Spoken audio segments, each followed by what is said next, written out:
ਵਿਸ਼ਵ ਸਿੱਖ ਸਾਹਿਤ ਅਕਾਦਮੀ ਦੇ ਵਿਹੜੇ ਵਿੱਚ ਅੱਜ ਇਕੱਤਰ ਹੋਏ ਸਮੂਹ ਲੇਖਕ ਵੀਰੋ, ਵਾਹਿਗੁਰੂ ਜੀ ਕਾ ਖਾਲਸਾ, ਵਾਹਿਗੁਰੂ ਜੀ ਕੀ ਫਤਿਹ। ਸਭ ਤੋਂ ਪਹਿਲਾਂ ਸਾਰਿਆਂ ਨੂੰ ਖਾਲਸਾ ਸਾਜਨਾ ਦਿਵਸ ਦੀ ਬਹੁਤ ਬਹੁਤ ਮੁਬਾਰਕ। ਇਸ ਦੇ ਨਾਲ ਹੀ ਆਪਾਂ ਨੂੰ ਪਤਾ ਹੀ ਹੈ ਕਿ ਦਸਤਾਰ ਦਿਵਸ ਮਨਾਉਂਦੇ ਆਪਾਂ ਹਰ ਸਾਲ 13 ਅਪ੍ਰੈਲ ਨੂੰ। ਉਹ ਵੀ ਦਿਹਾੜਾ ਹੈ ਆਪਣਾ। ਅਤੇ ਭਗਤ ਧੰਨਾ ਜੀ ਦਾ ਜਨਮ ਦਿਨ ਹੈ 21 ਅਪ੍ਰੈਲ ਦਾ। ਅਤੇ ਇਸ ਦੇ ਨਾਲ ਹੀ ਬਾਬਾ ਸਾਹਿਬ ਡਾਕਟਰ ਭੀਮ ਰਾਓ ਅੰਬੇਦਕਰ ਜੀ ਦਾ ਵੀ ਜਨਮ ਦਿਨ ਹੈ।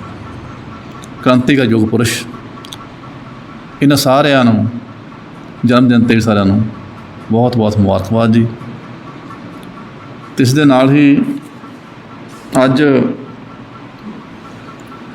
ਅਸੀਂ ਬੀਬੀ ਗੁਰਦੀਸ਼ ਕੌਰ ਗਰੇਵਾਲ ਜੀ ਦੀਆਂ 2 ਕਿਤਾਬਾਂ ਰਿਲੀਜ਼ ਕਰਨ ਜਾ ਰਹੇ ਹਾਂ। ਇਸ ਤੋਂ ਪਹਿਲਾਂ ਜੋ ਆਪਾਂ ਮਰਿਆਦਾ ਦੇ ਅਨੁਸਾਰ ਚੱਲਦੇ ਹਾਂ, ਆਪਾਂ ਸ਼ਬਦ ਵਿਚਾਰ ਹੈ 15ਵੀਂ ਪੌੜੀ ਜਪਜੀ ਸਾਹਿਬ ਜੀ ਦੀ। ਪੌੜੀ ਜੋ ਹੈ ਵੀ, ਮੰਨੇ ਪਾਵੇ ਮੁਖ ਦਵਾਰ, ਮੰਨੈ ਪਰ ਵਾਰੇ ਸੌਧਾਰ, ਮੰਨੇ ਤਰੇ ਤਾਰੇ ਗੁਰ ਸਿੱਖ, ਮੰਨੇ ਨਾਨਕ ਪਾਵੇ ਨਾ ਭਿੱਖ, ਐਸਾ ਨਾਮ ਰੰਜਨ ਹੋਏ ਜੇ ਕੋ ਮਨ ਜਾਣੇ ਮਨ। ਗੁਰੂ ਸਾਹਿਬ ਫਰਮਾਉਂਦੇ ਨੇ ਕਿ ਮੰਨੇ ਪਾਵੇ ਮੁਖ ਦਵਾਰ, ਜਿਹਨੇ ਮੰਨ ਲਿਆ ਉਹ ਮੁਕਤੀ ਦਾ ਪ੍ਰਾਪਤ ਕਰ ਲੈਂਦਾ, ਮੁਕਤੀ ਨੂੰ ਪ੍ਰਾਪਤ ਕਰ ਲੈਂਦਾ, ਉਹਦੇ ਲਈ ਮੁਕਤੀ ਦਾ ਦਵਾਰ ਖੁੱਲ੍ਹ ਜਾਂਦਾ ਹੈ। ਮੰਨੇ ਪਾਵੇ ਮੁਖ ਦਵਾਰ, ਮੰਨੇ ਪਰ ਵਾਰੇ ਸੁਧਾਰ, ਉਹ ਆਪਣੇ ਪਰਿਵਾਰ ਦਾ ਸੁਧਾਰ ਕਰਦਾ ਹੈ। ਮੰਨੇ ਤਰੇ ਤਾਰੇ ਗੁਰ ਸਿੱਖ, ਜਿਹੜਾ ਮੰਨ ਲੈਂਦਾ ਹੈ ਉਹ ਆਪਣੇ ਆਪ ਨੂੰ ਵੀ ਤਾਰਦਾ ਅਤੇ ਵਾਕਿਆਂ ਨੂੰ ਵੀ ਤਾਰਦਾ। ਮੰਨੇ ਤਰੇ ਤਾਰੇ ਗੁਰ ਸਿੱਖ, ਮੰਨੇ ਨਾਨਕ ਪਾਵੇ ਨਾ ਭਿੱਖ। ਮੰਨਣ ਵਾਲੇ ਕਿਸੇ ਕਿਸਮ ਦੀਆਂ ਕੋਈ ਮੂੰਹ 'ਤੇ ਚੋਟਾਂ ਨਹੀਂ ਖਾਣੀਆਂ ਪੈਂਦੀਆਂ। ਐਸਾ ਨਾਮ ਰੰਜਨ ਹੋਏ ਜੇ ਕੋ ਮਨ ਜਾਣੇ ਮਨ ਕੋਏ। ਪਰਮਾਤਮਾ ਦਾ ਨਾਮ ਅਜਿਹਾ ਹੈ ਪਰ ਜੇ ਕੋਈ ਮਨ ਕਰਕੇ ਮੰਨ ਲਵੇ। ਸੋ ਇਹ ਸ਼ਬਦ ਵਿਚਾਰ। ਇਸ ਦੇ ਨਾਲ ਹੀ ਇੱਕ ਜਿਹੜਾ ਆਪਣਾ ਦਿਹਾੜਾ ਵਿਸਾਖੀ ਵਾਲਾ, ਉਹਦੇ ਸੰਬੰਧ 'ਚ ਇੱਕ ਛੋਟਾ ਜਿਹਾ ਲੇਖ ਇਹਦੇ ਵਿੱਚ ਆਇਆ। ਮੈਂ ਉਹਦੇ 'ਚ ਕੁਛ ਗੱਲਾਂ ਪੜ੍ਹੂੰਗਾ, ਤੁਹਾਡੇ ਸਾਹਮਣੇ ਸਾਂਝੀਆਂ ਕਰੂੰਗਾ, ਕਿਉਂਕਿ ਇਹ ਵਿਚਾਰਾਂ ਜ਼ਰੂਰੀ ਹੋ ਜਾਂਦੀਆਂ ਨੇ। ਵਿਸਾਖੀ ਮਨਾਉਂਦੇ ਹਾਂ ਆਪਾਂ। ਵਿਸਾਖੀ ਆਪਾਂ 13 ਅਪ੍ਰੈਲ ਨੂੰ ਸੁਣਦੇ ਆਏ ਹਾਂ, ਹੁਣ 14 ਦੀ ਹੋ ਗਈ।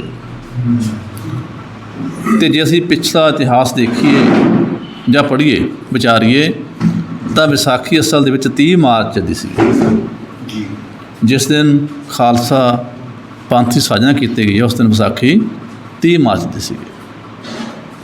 ਸੋ ਇਸ ਤੋਂ ਬਾਅਦ ਹੌਲੀ ਹੌਲੀ ਇਹ ਦਿਨ ਵੱਧਦੇ ਗਏ ਕੈਲੰਡਰਾਂ ਦੇ ਅਨੁਸਾਰ। ਅਤੇ ਜਦੋਂ ਗੁਰੂ ਸਾਹਿਬ ਨੇ ਖਾਲਸਾ ਪੰਥ ਦੀ ਸਾਜਨਾ ਕੀਤੀ, ਤਾਂ ਆਪਾਂ ਨੂੰ ਜੋ ਪੜ੍ਹਾਇਆ ਗਿਆ ਹੈ ਉਹਦੇ ਵਿੱਚ ਇਹੀ ਹੈ ਕਿ ਉਹਨਾਂ ਨੇ ਵਾਰੋ ਵਾਰੀ ਸੀਸ ਦੀ ਮੰਗ ਕੀਤੀ ਅਤੇ 5 ਸੂਰਮੇ, 5 ਪਿਆਰੇ ਜਿਹਨੂੰ ਆਪਾਂ ਕਹਿ ਦਿੰਦੇ ਹਾਂ, ਉਹ ਉੱਠੇ, ਉਹਨਾਂ ਨੇ ਆਪਣਾ ਸੀਸ ਭੇਟ ਕੀਤਾ। ਉਸ ਤੋਂ ਬਾਅਦ ਉਹਨਾਂ ਨੂੰ 5 ਪਿਆਰਿਆਂ ਦੀ ਉਪਾਧੀ ਪ੍ਰਾਪਤ ਕੀਤੀ। ਇਹਨਾਂ ਵਿੱਚ ਭਾਈ ਦਇਆ ਸਿੰਘ, ਭਾਈ ਦਇਆ ਰਾਮ ਲਾਹੌਰ ਵਾਲੇ, ਉਸ ਤੋਂ ਬਾਅਦ ਧਰਮਦਾਸ ਦਿੱਲੀ ਤੋਂ, ਹਿੰਮਤ ਰਾਏ ਜਗਨਨਾਥਪੁਰੀ ਤੋਂ, ਭਾਈ ਮੋਹਕਮ ਚੰਦ ਦਵਾਰਕਾ ਤੋਂ ਅਤੇ ਭਾਈ ਸਾਹਿਬ ਚੰਦ ਬਿਦਰ ਕਰਨਾਟਕ ਦੇ ਰਹਿਣ ਵਾਲੇ ਸਨ।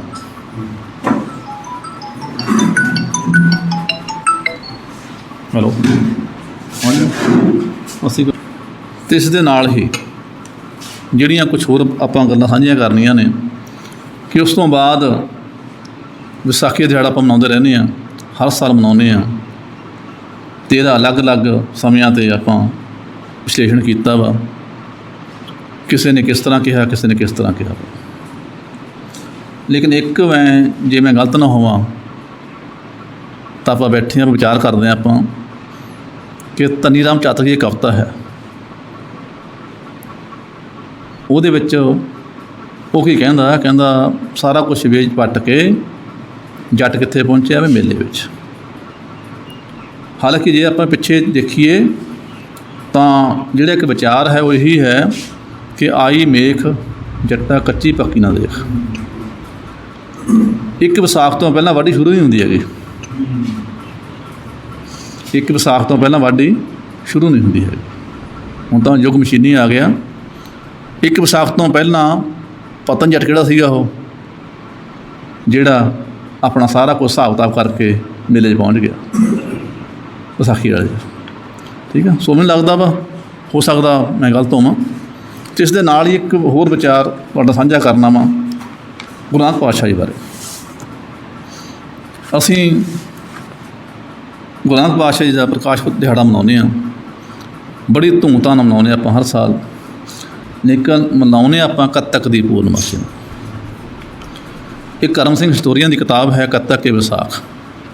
ਉਹਦੇ ਵਿੱਚ ਇਸੇ ਗੱਲ ਜ਼ਿਕਰ ਕੀਤਾ ਗਿਆ ਹੈ ਕਿ ਜਿਹਦਾ ਨਾਨਕ ਪਾਤਸ਼ਾਹ ਜਨਮ ਦਿਨ ਆ ਉਹ ਅਸਲ ਦੇ ਵਿੱਚ ਇੱਕ ਵਿਸਾਖ ਦਾ ਹੈ।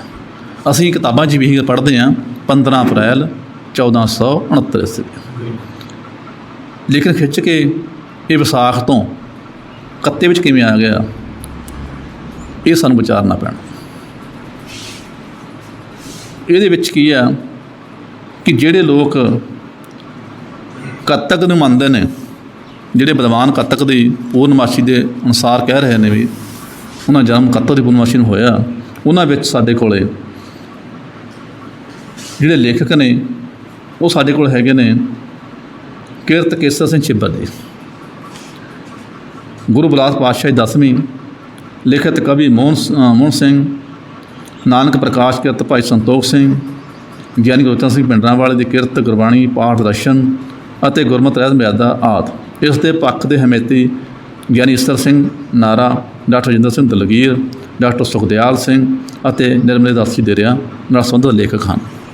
ਜਿਹੜਾ ਦੂਸਰਾ ਪੱਖ ਜਿਹੜਾ ਕਹਿੰਦਾ ਵੀ ਨਹੀਂ ਕੱਤਕ ਵਿੱਚ ਨਹੀਂ ਹੋਇਆ, ਵਿਸਾਖ ਵਿੱਚ ਹੋਇਆ ਜਨਮ, ਉਹਨਾਂ ਵਿੱਚ ਸਾਡੇ ਕੋਲ ਜਿਹੜੇ ਲੇਖਕ ਨੇ ਜਿਨ੍ਹਾਂ ਨੇ ਮੰਨਿਆ ਹੈ ਵੀ ਇੱਕ ਵਿਸਾਖ ਨੂੰ ਹੀ ਉਹਨਾਂ ਦਾ ਪ੍ਰਕਾਸ਼ ਪੁਰਬ ਹੈ, ਉਹ ਨੇ ਸਾਡੇ ਕੋਲ ਡਾਕਟਰ ਟਰੰਪ ਨੇ ਵੀ, ਮੈਕਾਲਫ, ਸਰਦਾਰ ਕਰਮ ਸਿੰਘ ਹਿਸਟੋਰੀਅਨ, ਭਾਈ Kahan Singh Nabha, professor Sahib Singh, doctor Ganda Singh, principal Satveer Singh, Bhai Vir Singh, professor Hariram Gupta, ਸਰਦਾਰ ਖੁਸ਼ਵੰਤ ਸਿੰਘ, ਡਾਕਟਰ ਕਿਰਪਾਲ ਸਿੰਘ, ਡਾਕਟਰ ਰਤਨ ਸਿੰਘ ਜੱਗੀ, ਪ੍ਰੋਫੈਸਰ ਸੱਸਾ ਪਦਮ ਸੰਤ ਸਿੰਘ ਅਤੇ ਸਿੱਖ ਇਤਿਹਾਸ ਦੇ ਲੇਖਕ professor Kartar Singh M A. Kartar Singh M A ਨੂੰ ਆਪਾਂ ਬਹੁਤ ਸੁਣਿਆ ਹੈ, ਪੜ੍ਹਿਆ ਵੀ ਹੈ। ਸੋ ਇਹ ਸੀ ਆਪਣੀਆਂ ਵਿਚਾਰਾਂ ਵਿਸਾਖੀ ਬਾਰੇ ਅਤੇ ਪਹਿਲੇ ਪਾਤਸ਼ਾਹੀ ਗੁਰੂ ਨਾਨਕ ਦੇਵ ਜੀ ਦੇ ਜਨਮ ਦੇ ਬਾਰੇ। ਸੋ ਅੱਜ ਦਾ ਜਿਹੜਾ ਪ੍ਰੋਗਰਾਮ ਆ ਅਸੀਂ ਸ਼ੁਰੂ ਕਰਨ ਜਾ ਰਹੇ ਹਾਂ, ਇਹਦੇ ਵਿੱਚ ਬੀਬੀ ਗੁਰਦੀਸ਼ ਕੌਰ ਦੀਆਂ ਦੋ ਕਿਤਾਬਾਂ ਸਾਹਾਂ ਦੀ ਸਰਗਮ ਅਤੇ ਖੁਸ਼ੀਆਂ ਦੀ ਖੁਸ਼ਬੋਈ ਅੱਜ ਆਪਾਂ ਰਿਲੀਜ਼ ਕਰਾਂਗੇ। ਅਤੇ ਜਦ ਤੱਕ ਸਾਥੀ ਆਉਣਗੇ ਬਾਕੀ ਨਾਲ ਦੇ, ਆਪਾਂ ਉਹਨੂੰ ਤੱਕ ਰਚਨਾਵਾਂ ਦੌਰ ਚਲਾਉਂਦੇ ਹਾਂ। ਉਸ ਤੋਂ ਬਾਅਦ ਆਪਾਂ ਕਿਤਾਬ ਰਿਲੀਜ਼ ਕਰਾਂਗੇ। ਅਤੇ ਇਸ ਦੇ ਨਾਲ ਹੀ ਮੈਂ ਮਨਦੀਪ ਸਿੰਘ ਮਾਨਕੀ ਜੋ ਸਾਡੇ ਜਨਰਲ ਸਕੱਤਰ ਨੇ, ਉਹਨਾਂ ਨੂੰ ਬੇਨਤੀ ਕਰਦਾ ਕਿ ਉਹ ਸਟੇਜ 'ਤੇ ਆ ਕੇ ਆਪਣੀ ਕਾਰਵਾਈ ਆਰੰਭ ਕਰਨ। ਧੰਨਵਾਦ ਜੀ। ਵਾਹਿਗੁਰੂ ਜੀ ਕਾ ਖਾਲਸਾ, ਵਾਹਿਗੁਰੂ ਜੀ ਕੀ ਫਤਿਹ। ਅਤੇ ਹੁਣ ਸਾਹਿਤਕਾਰ ਵੀਰੋ, ਰਚਨਾਵਾਂ ਦਾ ਦੌਰ। ਸਭ ਤੋਂ ਪਹਿਲਾਂ ਮੈਂ ਦਲਵੀਰ ਸਿੰਘ ਕਲੇਰ ਜੀ ਨੂੰ ਬੇਨਤੀ ਕਰਦਾ, ਆਪਾਂ ਉਹਨਾਂ ਦੀ ਰਚਨਾ ਦਾ ਆਨੰਦ ਮਾਣਾਂਗੇ। ਦਲਵੀਰ ਸਿੰਘ ਕਲੇਰ ਜੀ। ਕਲਮਕਾਰ ਦੋਸਤੋ, ਲਵਾਓ ਹਾਜ਼ਰੀ। ਵਾਹਿਗੁਰੂ ਜੀ ਕਾ ਖਾਲਸਾ, ਸ੍ਰੀ ਵਾਹਿਗੁਰੂ ਜੀ ਕੀ ਫਤਿਹ। ਜੈ ਭੀਮ, ਜੈ ਭਾਰਤ, ਜੈ ਮੂਲ ਨਿਵਾਸੀ। ਮਾਸਟਰ ਜਗਦੇਵ ਜੀ ਨੇ ਬੜਾ ਜੋ ਜਾਣਕਾਰੀ ਸਾਨੂੰ ਦਿੱਤੀ ਆ, ਵਧੀਆ ਜਾਣਕਾਰੀ ਦਿੱਤੀ ਆ। ਅਤੇ ਕਾਰਨ ਇਹੋ ਆ ਕਿ ਆਪਾਂ ਸਮਝਦੇ ਹਾਂ ਕਿ ਜਿਹੜੇ ਕਲਮਕਾਰ ਦੋਸਤ ਨੇ, ਇਹਨਾਂ ਨੇ ਹੀ ਸਮਾਜ ਨੂੰ ਠੀਕ ਕਰਨਾ ਵਾ, ਇਹਨਾਂ ਦੀ ਜ਼ਿੰਮੇਵਾਰੀ ਆ। ਕਿਉਂਕਿ ਜੋ ਆਪਾਂ ਲਿਖਦੇ ਹਾਂ, ਆਪਾਂ ਸਮਾਜ ਦੇ ਕੁਰੀਤੀਆਂ ਦੇ ਖਿਲਾਫ ਲਿਖਦੇ ਹਾਂ ਕਿ ਸਮਾਜ ਦੇ ਵਿੱਚ ਜਿਹੜਾ ਸਮਾਜ ਆ ਸਾਡਾ, ਇਹ ਸਾਫ਼ ਸੁਥਰਾ ਬਣਾਇਆ ਜਾਵੇ। ਜਿਵੇਂ ਅੱਜ ਭ੍ਰਿਸ਼ਟਾਚਾਰੀ ਦੇਸ਼ ਦਾ ਬੇੜਾ ਗਰਕ ਹੋ ਗਿਆ, ਵੋਟ ਮਸ਼ੀਨਾਂ ਦੇ 'ਚ ਘਪਲੇ ਹੋ ਰਹੇ ਨੇ, ਉਹਨਾਂ ਬਾਰੇ ਕੋਈ ਗੱਲ ਨਹੀਂ ਕਰ ਰਿਹਾ, ਕੋਈ ਲਿਖ ਨਹੀਂ ਰਿਹਾ। ਮੇਰਾ ਕਹਿਣ ਤੋਂ ਭਾਵ ਕਿ ਸਾਨੂੰ ਅਸਾਰੂ ਜਿਹੜੀ ਸੋਚ ਹੈ, ਜਿਹੜਾ ਇਹ ਸਿਸਟਮ ਆ, ਇਹ ਸਿਸਟਮ ਨੂੰ ਚੇਂਜ ਕਿਹਨੇ ਕਰਨਾ? ਗੁਰੂ ਨਾਨਕ ਪਾਤਸ਼ਾਹ ਜੀ ਨੇ ਤੁਰ ਕੇ ਦੁਨੀਆ ਦੇ ਉੱਤੇ ਪ੍ਰਚਾਰ ਪ੍ਰਸਾਰ ਕੀਤਾ। ਅੱਜ ਆਪਾਂ ਸੌਂਦੇ, ਬੈਠਦੇ, ਉੱਠਦੇ, ਖਲੋਂਦੇ, ਰੋਟੀ ਖਾਣ ਲੱਗੇ, ਰੋਟੀ ਖਾਣ ਤੋਂ ਬਾਅਦ ਵੀ ਗੁਰੂ ਨਾਨਕ ਪਾਤਸ਼ਾਹ ਦਾ ਕਿਉਂ ਨਾਂ ਲੈਂਦੇ ਆ? ਇਸੇ ਕਰਕੇ ਲੈਂਦੇ ਆ ਕਿ ਉਹਨਾਂ ਨੇ ਸਮਾਜ ਦੇ ਲਈ ਕੰਮ ਕੀਤਾ, ਸਮਾਜ ਲਈ ਉਹਨਾਂ ਨੇ ਲਿਖਿਆ, ਸਮਾਜ ਲਈ ਗਾਇਆ ਅਤੇ ਸਮਾਜ ਦਾ ਕੰਮ ਕੀਤਾ। ਅਤੇ ਮੇਰਾ ਕਹਿਣ ਤੋਂ ਭਾਵ ਇਹ ਆ ਮਿੱਤਰੋ ਵੀ ਜਿਹੜਾ ਸਾਡਾ ਸਿਸਟਮ ਹੈ, ਗੁਰਬਤ ਭਰੀ ਲੋਕ ਜ਼ਿੰਦਗੀ ਜੀ ਰਹੇ ਆ। ਅੱਜ ਜਗਦੇਵ ਮਾਸਟਰ ਸਾਡੇ ਵਿੱਚ ਬੈਠੇ ਨੇ, ਜੇ ਅੱਜ ਇਹ ਡਿਊਟੀ 'ਤੇ ਨਾ ਹੁੰਦੇ, ਇਹਦੇ ਘਰੇ 4 ਪੈਸੇ ਨਾ ਡਿੱਗਦੇ ਹੁੰਦੇ ਅਤੇ ਇਹਨੇ ਵੀ ਆਹ ਕੰਮ ਨਹੀਂ ਸੀ ਕਰਨਾ। ਇਹਨੂੰ ਵੀ ਇਹ ਫਿਕਰ ਹੋਣਾ ਸੀ ਕਿ ਮੈਂ ਕਣਕ ਵੱਢਣ ਜਾਣਾ ਵਾ, ਮੈਂ ਫਲਾਣੇ ਥਾਂ ਜਾਣਾ, ਕਿਉਂਕਿ ਇੰਨੀ ਕੁ ਲੋਕਾਂ ਦੀ ਦੁਰਦਸ਼ਾ ਇਹਨਾਂ ਨੇ ਵਿਗਾੜ ਦਿੱਤੀ ਆ। ਲੋਕਾਂ ਦੇ ਘਰਾਂ 'ਚ ਟੁੱਕ ਨਹੀਂ ਪੱਕ ਰਿਹਾ, ਕਲੇਸ਼ ਪਏ ਨੇ ਲੋਕਾਂ ਦੇ ਘਰਾਂ ਵਿੱਚ। ਜਿਹੜਾ ਸਾਡਾ ਦੁਸ਼ਮਣ ਆ ਉਹ ਵਿਦੇਸ਼ੀ ਆ, ਆਰੀਆ ਬ੍ਰਾਹਮਣ ਜਿਹੜਾ ਵਿਦੇਸ਼ੀ ਆ, ਸਾਡੇ 'ਤੇ ਰਾਜ ਕਰ ਰਿਹਾ ਹਜ਼ਾਰਾਂ ਸਾਲਾਂ ਤੋਂ। ਗੁਰਬਤ ਭਰੀ ਅਸੀਂ ਜ਼ਿੰਦਗੀ ਜੀ ਰਹੇ ਹਾਂ। ਬੁੱਧ, ਕਬੀਰ, ਰਵਿਦਾਸ, ਗੁਰੂ ਨਾਨਕ ਪਾਤਸ਼ਾਹ, ਫੂਲੇ ਅੰਬੇਡਕਰ ਵਿਚਾਰਧਾਰਾ ਦੇ ਮੁਤਾਬਕ ਸਾਡੇ ਲੋਕਾਂ ਨੂੰ ਸਾਡੇ 'ਤੇ ਪਾਬੰਦੀਆਂ, ਅਸੀਂ ਪੜ੍ਹ ਨਹੀਂ ਸਕਦੇ, ਤੁਸੀਂ ਲਿਖ ਨਹੀਂ ਸਕਦੇ, ਪੂਜਾ ਪਾਠ ਨਹੀਂ ਕਰ ਸਕਦੇ, ਅਸਲਾ ਨਹੀਂ ਰੱਖ ਸਕਦੇ, ਕਿੰਨੀਆਂ ਸਾਡੇ 'ਤੇ ਪਾਬੰਦੀਆਂ ਸਾਡੇ ਲੋਕਾਂ ਦੇ ਮੂੰਹ ਅੱਗੇ ਕੁੱਜੀਆਂ ਬੱਧੀਆਂ ਸੀ, ਪਿੱਛੇ ਸਿੰਘਾਂ ਬੱਧੀਆਂ ਸੀ। ਅਤੇ ਸਾਡਿਆਂ ਪੁਰਖਿਆਂ ਨੇ ਸਾਨੂੰ ਆ ਜਿਹੜੇ ਸੰਵਿਧਾਨਕ ਰਾਈਟ ਲੈ ਕੇ ਦਿੱਤੇ। ਅਤੇ ਜਿਹੜਾ ਸਾਡਾ ਦੁਸ਼ਮਣ ਆ ਅੱਜ ਵੀ ਉਹ ਵਿਦੇਸ਼ੀ ਆ, ਕਿਉਂਕਿ ਜਿਹੜੀ ਟ੍ਰੇਨ ਪਹਿਲਾਂ ਆਉਂਦੀ ਉਹ ਪਹਿਲਾਂ ਤੁਰਦੀ ਆ। ਆਰੀਆ ਬ੍ਰਾਹਮਣ ਜਿਹੜਾ ਇਹ ਪਹਿਲਾਂ ਆਇਆ ਸਭ ਤੋਂ ਸਾਡੇ ਮੁਲਕ ਵਿੱਚ, ਬਾਅਦ 'ਚ ਡੱਚ, ਮੰਗੋਲ, ਫਰਾਂਸੀ, ਸ਼ੰਕ ਅਤੇ ਗੋਰੇ ਲਾਸਟ 'ਤੇ ਆਉਂਦੇ ਆ। ਗੋਰੇ ਨੇ ਸਾਡੇ ਲੋਕਾਂ ਨੂੰ ਆਣ ਕੇ ਕੁਝ ਸੁੱਖ ਸਹੂਲਤਾਂ ਦਿੱਤੀਆਂ, ਗੋਰਾ ਜਾਣਾ ਨਹੀਂ ਸੀ ਚਾਹੀਦਾ, ਪਰ ਚਲੋ ਕਿਸੇ ਕਾਰਨਾਂ ਕਰਕੇ ਉਹ ਚਲੇ ਵੀ ਗਿਆ। ਅਤੇ ਜਿਹੜੀ ਸਤਾ ਵਾ, ਇਹ ਜਿਹੜੇ ਪਹਿਲਾਂ ਆਏ ਸੀ ਆਰੀਆ ਲੋਕ, ਉਹਨਾਂ ਦੇ ਕੋਲੇ ਸਤਾ ਵਾ। ਅੱਜ ਵੇਖੋ ਤੁਸੀਂ ਉਹਨਾਂ ਕੋਲੇ RSS ਦਾ ਸੰਗਠਨ ਕੰਮ ਕਰ ਰਿਹਾ, ਕਿੱਡੇ ਕਿੱਡੇ ਵੱਡੇ ਘਪਲੇ ਅਤੇ ਘਟਾਲੇ ਕਰ ਰਹੇ ਆ। ਚਾਹੇ ਉਹ ਕਾਂਗਰਸ ਆ, ਚਾਹੇ ਉਹ BJP ਆ, ਆਮ ਪਾਰਟੀ ਆ, ਜਾਂ CPI, CPM ਆ, ਅਕਾਲੀ ਦਲ ਆ, ਇਹ ਸਾਰੇ ਹੀ RSS ਦੇ ਪ੍ਰੋਟੈਕਟ ਨੇ। ਅਤੇ RSS ਦਾ ਹੀ ਏਜੰਡਾ ਜਿਹੜਾ ਇਹ ਲਾਗੂ ਕਰ ਰਹੇ ਨੇ ਪੂਰੇ ਮੁਲਕ ਦੇ ਵਿੱਚ, ਸਾਡੇ ਲੋਕਾਂ ਨੂੰ ਗੁਲਾਮ ਬਣਾਉਣ ਦੇ ਲਈ। ਵਿੱਦਿਆ ਇੰਨੀ ਕਿ ਮਹਿੰਗੀ ਕਰਦੇ ਹੋਏ ਲੋਕ ਪੜ੍ਹ ਨਾ ਸਕਣ। ਹੁਣ ਅਸੀਂ ਜੇ ਪੜ੍ਹੇ ਲਿਖੇ ਹਾਂ, ਪੜ੍ਹ ਲਿਖ ਕੇ ਆਪਾਂ ਆਹ ਲੋਕ ਇਕੱਠੇ ਹੋਏ ਹਾਂ ਅਤੇ ਵਿਚਾਰ ਚਰਚਾ ਕਰਨ ਲਈ ਇਕੱਠੇ ਹੋਏ ਨਾ। ਗੁਰੂ ਨਾਨਕ ਨੇ ਇਹੀ ਕਿਹਾ ਵੀ ਤੁਸੀਂ ਵਿਚਾਰ ਚਰਚਾ, ਗੋਸ਼ਟੀਆਂ ਕਰੋ ਬੈਠ ਕੇ, ਅਤੇ ਅਸਾਰੂ ਕੰਮ ਕਰੋ, ਸਮਾਜ ਦਾ ਕੰਮ ਕਰੋ। ਪਰ ਆਪਾਂ ਕੰਮ ਨਹੀਂ ਕਰ ਰਹੇ। ਆਪਾਂ ਕੀ ਕਰ ਰਹੇ ਹਾਂ? ਆਪਾਂ ਇੱਥੇ ਜੋ ਮਨ 'ਚ ਆਉਂਦਾ ਉਹ ਲਿਖ ਕੇ ਅਤੇ ਇੱਥੇ ਤਾੜੀਆਂ ਮਾਰ ਕੇ ਅਤੇ ਖੁਸ਼ ਕਰਕੇ ਇੱਕ ਦੂਸਰੇ 'ਤੇ ਭੱਜ ਜਾਂਦੇ ਹਾਂ। ਅਤੇ ਕੋਈ ਗਾਂਹ ਵਧੂ ਸਾਰੂ ਸਾਡੀ ਕੋਈ ਗੱਲਬਾਤ ਨਹੀਂ। ਸਾਰੀਆਂ ਲਖਾਰਾਂ ਹੀ ਸਵਾਉਂਦਾ ਵਾ, ਇਹੀ ਹਾਲ ਆ। ਜਾਂ ਲਾਲਚ ਦੇ ਕੇ ਸਿਫਾਰਸ਼ਾਂ ਨਾਲ ਮਾਨ ਸਨਮਾਨ ਲੈਣੇ, ਇਹਨਾਂ ਚੱਕਰਾਂ 'ਚ ਅਸੀਂ ਪਏ।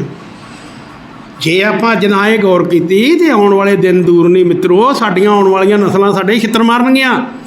ਅਸੀਂ 40-40, 50-50 ਹਜ਼ਾਰ ਰੁਪਈਆ ਰਿਟਾਇਰੀ ਮੁਲਾਜ਼ਮ ਪੈਨਸ਼ਨਾਂ ਲੈ ਰਹੇ ਹਾਂ।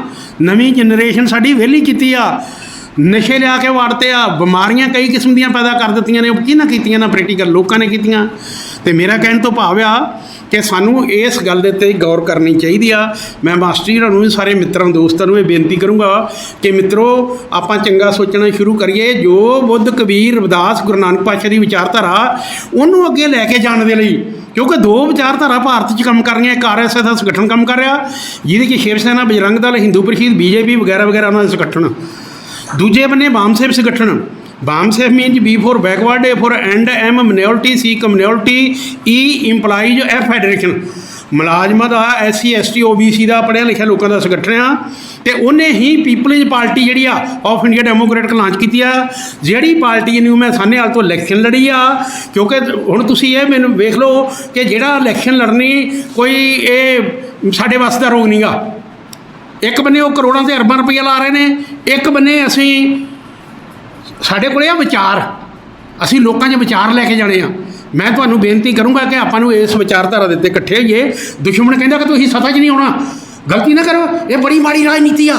ਜੇ ਮਾੜੀ ਰਾਜਨੀਤੀ ਆ ਤਾਂ ਨਹਿਰੂ ਖਾਨਦਾਨ ਕਿਉਂ ਹੁਣ ਤੱਕ ਕੋਈ ਮਰ ਗਿਆ, ਫੇਰ ਜੰਪੇ, ਕੋਈ ਦੂਜਾ ਆ ਗਿਆ, ਤੀਜਾ ਆ ਗਿਆ, ਖਾਨਦਾਨੀ ਪਰਿਵਾਰ ਚੱਲ ਰਹੇ ਨੇ। ਉਹ ਬਾਦਲ ਮਰਦਿਆਂ ਤੱਕ ਕਬਰ 'ਚ ਲੱਤਾਂ ਪਈਆਂ, ਕੰਨ 'ਚ ਜਾਨ ਫਸੀ, ਖੜੇ ਛੱਡਣ ਨੂੰ ਤਿਆਰ ਨਹੀਂ, ਜਾਂਦਾ ਜਾਂਦਾ ਇੱਕ ਪੈਨਸ਼ਨ ਹੋਰ ਲਾਉਣ ਨੂੰ ਤਿਆਰ ਸੀਗਾ।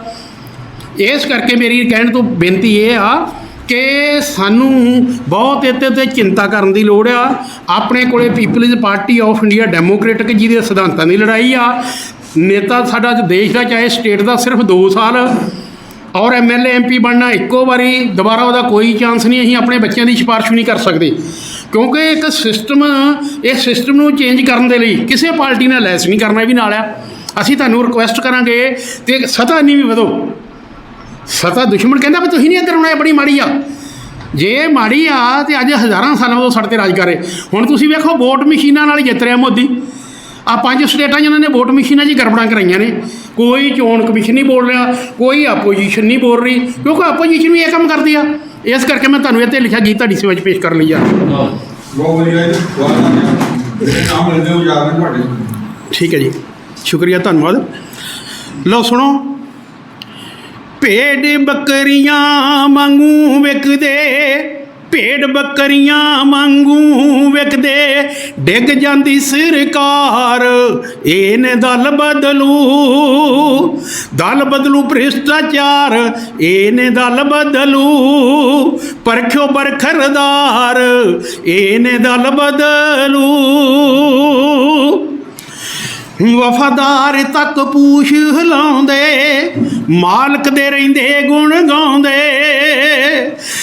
ਬੇੜੀ ਵਿੱਚ ਨਾ ਵੱਟੇ ਪਾਉਂਦੇ, ਡੁੱਬਦੀ ਅੱਧ ਵਿਚਕਾਰ, ਇਹਨੇ ਦਲ ਬਦਲੂ। ਭੇਡ ਬੱਕਰੀਆਂ ਵਾਂਗੂ ਵਿਕਦੇ, ਡਿੱਗ ਜਾਂਦੀ ਸਰਕਾਰ, ਇਹਨੇ ਦਲ ਬਦਲੂ, ਦਲ ਬਦਲੂ ਭ੍ਰਿਸ਼ਟਾਚਾਰ, ਇਹਨੇ ਦਲ ਬਦਲੂ, ਪਰਖਿਓ ਬਰਖਰਦਾਰ, ਇਹਨੇ ਦਲ ਬਦਲੂ।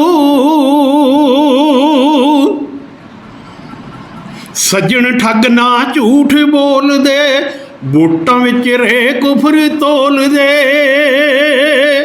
ਗਿਰਗਟ ਵਾਂਗੂ ਬਦਲ ਬਦਲ ਰੰਗ, ਜਨਤਾ ਦਾ ਕਰਨ ਸ਼ਿਕਾਰ, ਇਹਨੇ ਦਲ ਬਦਲੂ। ਭੇਡ ਬੱਕਰੀਆਂ ਵਾਂਗੂ, ਭੇਡ ਬੱਕਰੀਆਂ ਵਾਂਗੂ ਵਿਕਦੇ, ਡਿੱਗ ਜਾਂਦੀ ਸਰਕਾਰ, ਇਹਨੇ ਦਲ ਬਦਲੂ, ਦਲ ਬਦਲੂ ਭ੍ਰਿਸ਼ਟਾਚਾਰ, ਇਹਨੇ ਦਲ ਬਦਲੂ, ਪਰਖਿਓ ਬਰਖਰਦਾਰ, ਇਹਨੇ ਦਲ ਬਦਲੂ।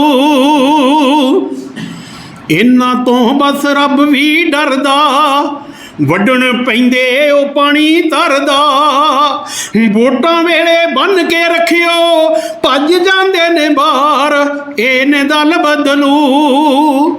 ਭੇਡ ਬੱਕਰੀਆਂ ਵਾਂਗੂ ਵਿਕਦੇ, ਡਿੱਗ ਜਾਂਦੀ ਸਰਕਾਰ, ਇਹਨੇ ਦਲ ਬਦਲੂ, ਦਲ ਬਦਲੂ ਭ੍ਰਿਸ਼ਟਾਚਾਰ, ਇਹਨੇ ਦਲ ਬਦਲੂ, ਪਰਖਿਓ ਬਰਖਰਦਾਰ, ਇਹਨੇ ਦਲ ਬਦਲੂ। ਬੇਈਮਾਨਾਂ ਨੂੰ ਗੱਦੀਆਂ ਲਾ ਦਿਓ, 100 ਜਨਮਾਂ ਦਾ ਕੋੜ ਹਟਾ ਦਿਓ, ਜ਼ਬਰ ਜ਼ੁਲਮ ਨਾਲ ਭਰੇ ਪਏ, ਦਲਬੀਰਿਆ ਪੜਿਆ ਅਖਬਾਰ, ਇਹਨੇ ਦਲ ਬਦਲੂ। ਭੇਡ ਬੱਕਰੀਆਂ ਵਾਂਗੂ ਵਿਕਦੇ, ਡਿੱਗ ਜਾਂਦੀ ਸਰਕਾਰ, ਇਹਨੇ ਦਲ ਬਦਲੂ, ਦਲ ਬਦਲੂ ਭ੍ਰਿਸ਼ਟਾਚਾਰ, ਇਹਨੇ ਦਲ ਬਦਲੂ, ਪਰਖਿਓ ਬਰਖਰਦਾਰ, ਇਹਨੇ ਦਲ ਬਦਲੂ, ਪਰਖਿਓ ਬਰਖਰਦਾਰ, ਇਹਨੇ ਦਲ ਬਦਲੂ। ਜੈ ਭੀਮ, ਜੈ ਭਾਰਤ, ਜੈ ਮੂਲ ਨਿਵਾਸੀ। ਕਾਲਾ ਪੈਲ ਵਾਲਾ ਜੀ ਨੇ ਸਭ ਤੋਂ ਪਹਿਲਾਂ, ਜਦੋਂ ਮੈਂ ਇਹਨਾਂ ਦਾ ਇੱਕ ਵਾਰੀ ਮਤਲਬ ਰਚਨਾ ਸੁਣੀ ਸੀ ਪਹਿਲੀ ਵਾਰੀ, ਉਹਨਾਂ ਨੇ ਆਪਣੇ ਮਾਮਾ 'ਤੇ ਗੀਤ ਲਿਖਿਆ ਸੀਗਾ ਇੱਕ, ਉਹ ਸੁਣਾ ਸੀ। ਔਰ ਮੈਨੂੰ ਵੀ ਹੁਣ ਅੱਜ ਇੱਥੇ ਗੱਲ ਚੱਲੀ ਸੀਗੀ, ਮਤਲਬ ਨਾਨਕਿਆਂ ਤੋਂ ਸਾਡੇ ਰਹਿੰਦੇ ਨੇ ਆਪਣੇ ਦਲਵੀਰ ਕਲੇਰ ਜੀ, ਇਹਨਾਂ ਨੇ ਕਿਹਾ ਮੇਰੇ ਸਹੁਰੇ ਨੇ ਉੱਥੇ ਦਿੱਤੇ ਸੀ, ਉੱਤੇ ਮੈਨੂੰ ਅੱਜ ਨਵੀਂ ਗੱਲ ਪਤਾ ਲੱਗੀ। ਔਰ ਮੇਰੇ ਅਚਾਨਕ ਹੀ ਮੇਰੇ ਸਾਹਮਣੇ ਹੁਣ ਆਹ ਕਵਿਤਾ ਨਿਕਲ ਆਈ, ਅਤੇ ਮਾਮਾ ਜੀ ਦੇ ਲਿਖਿਆ ਪਿਆਰਾ ਮਾਮਾ ਗੀਤ, ਮਤਲਬ ਕਵਿਤਾ ਵਾ ਇੱਕ ਰਚਨਾ ਜਿਹੜੀ ਪਿਆਰਾ ਮਾਮਾ।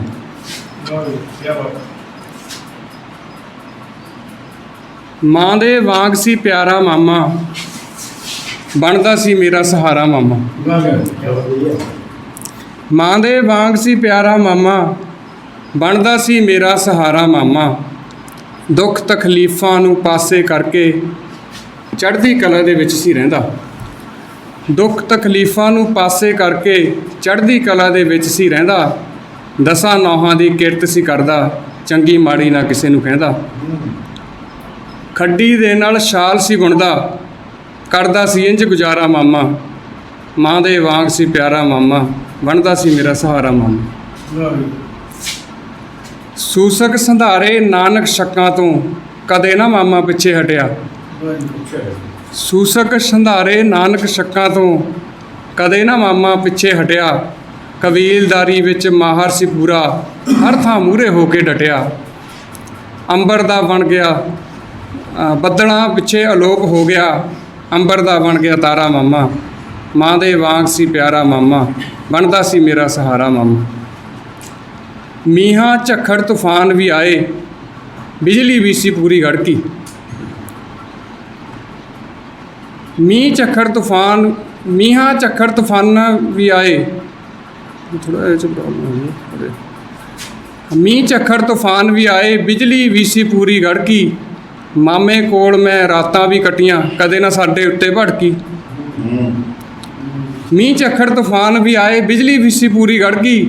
ਮਾਮੇ ਕੋਲ ਮੈਂ ਰਾਤਾਂ ਵੀ ਕੱਟੀਆਂ, ਕਦੇ ਨਾ ਸਾਡੇ ਉੱਤੇ ਭੜਕੀ। ਮਾਮੇ ਭਾਣਜੇ ਇਕੱਠੇ ਨਾ ਜਰਦੀ, ਇਹ ਕਹਾਵਤ ਵੀ ਇੱਕ ਡਰਾਮਾ। ਮਾਂ ਦੇ ਵਾਂਗ ਸੀ ਪਿਆਰਾ ਮਾਮਾ, ਬਣਦਾ ਸੀ ਮੇਰਾ ਸਹਾਰਾ ਮਾਮਾ। ਪਿਤਾ ਮੇਰੇ ਤੁਰ ਜਾਣ ਦੇ ਪਿੱਛੋਂ ਮਾਮੇ ਨੇ ਮੇਰੇ ਪੱਗ ਸੀ ਬੰਨੀ। ਪਿਤਾ ਮੇਰੇ ਤੁਰ ਜਾਣ ਦੇ ਪਿੱਛੋਂ ਮਾਮੇ ਨੇ ਮੇਰੇ ਪੱਗ ਸੀ ਬੰਨੀ। ਮਾਂ ਦੇ ਸਿਰ 'ਤੇ ਹੱਥ ਸੀ ਧਰਿਆ, ਸਮਝ ਕੇ ਆਪਣੀ ਬੱਚੀ ਨੰਨੀ। ਘਾਲਣਾ ਨੂੰ ਉਹਦੀ ਹੱਥ ਜੋੜ ਕੇ, ਸਿਉੜੇ ਵਾਲਾ ਅੱਜ ਕਰੇ ਸਲਾਮਾਂ। ਮਾਂ ਦੇ ਵਾਂਗ ਸੀ ਪਿਆਰਾ ਮਾਮਾ, ਬਣਦਾ ਸੀ ਮੇਰਾ ਸਹਾਰਾ ਮਾਮਾ। ਧੰਨਵਾਦ।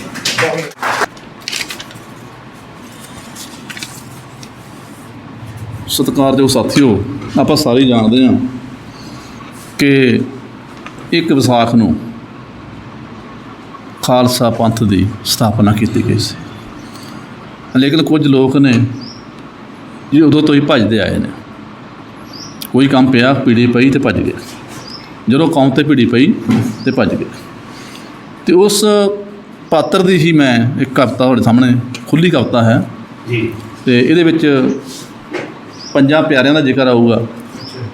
ਬੰਦਾ ਬਹਾਦਰ ਦਾ, ਬਾਬਾ ਦੀਪ ਸਿੰਘ ਦਾ ਕਾਫੀ ਜ਼ਿਕਰ ਆਊਗਾ, ਰਣਜੀਤ ਸਿੰਘ ਦਾ ਜ਼ਿਆਦਾ। ਇਹ ਤੁਸੀਂ ਪਿਆ ਕਰਨਾ ਵੀ ਕਿੱਥੇ ਕੀ ਲਿਖਿਆ। ਜਦ ਚਾਂਦਨੀ ਚੌਂਕ ਵਿੱਚ ਭਾਈ ਮਤੀ ਦਾਸ ਦੇ ਸੀਸ ਤਿਆਰਾ ਚੱਲਿਆ।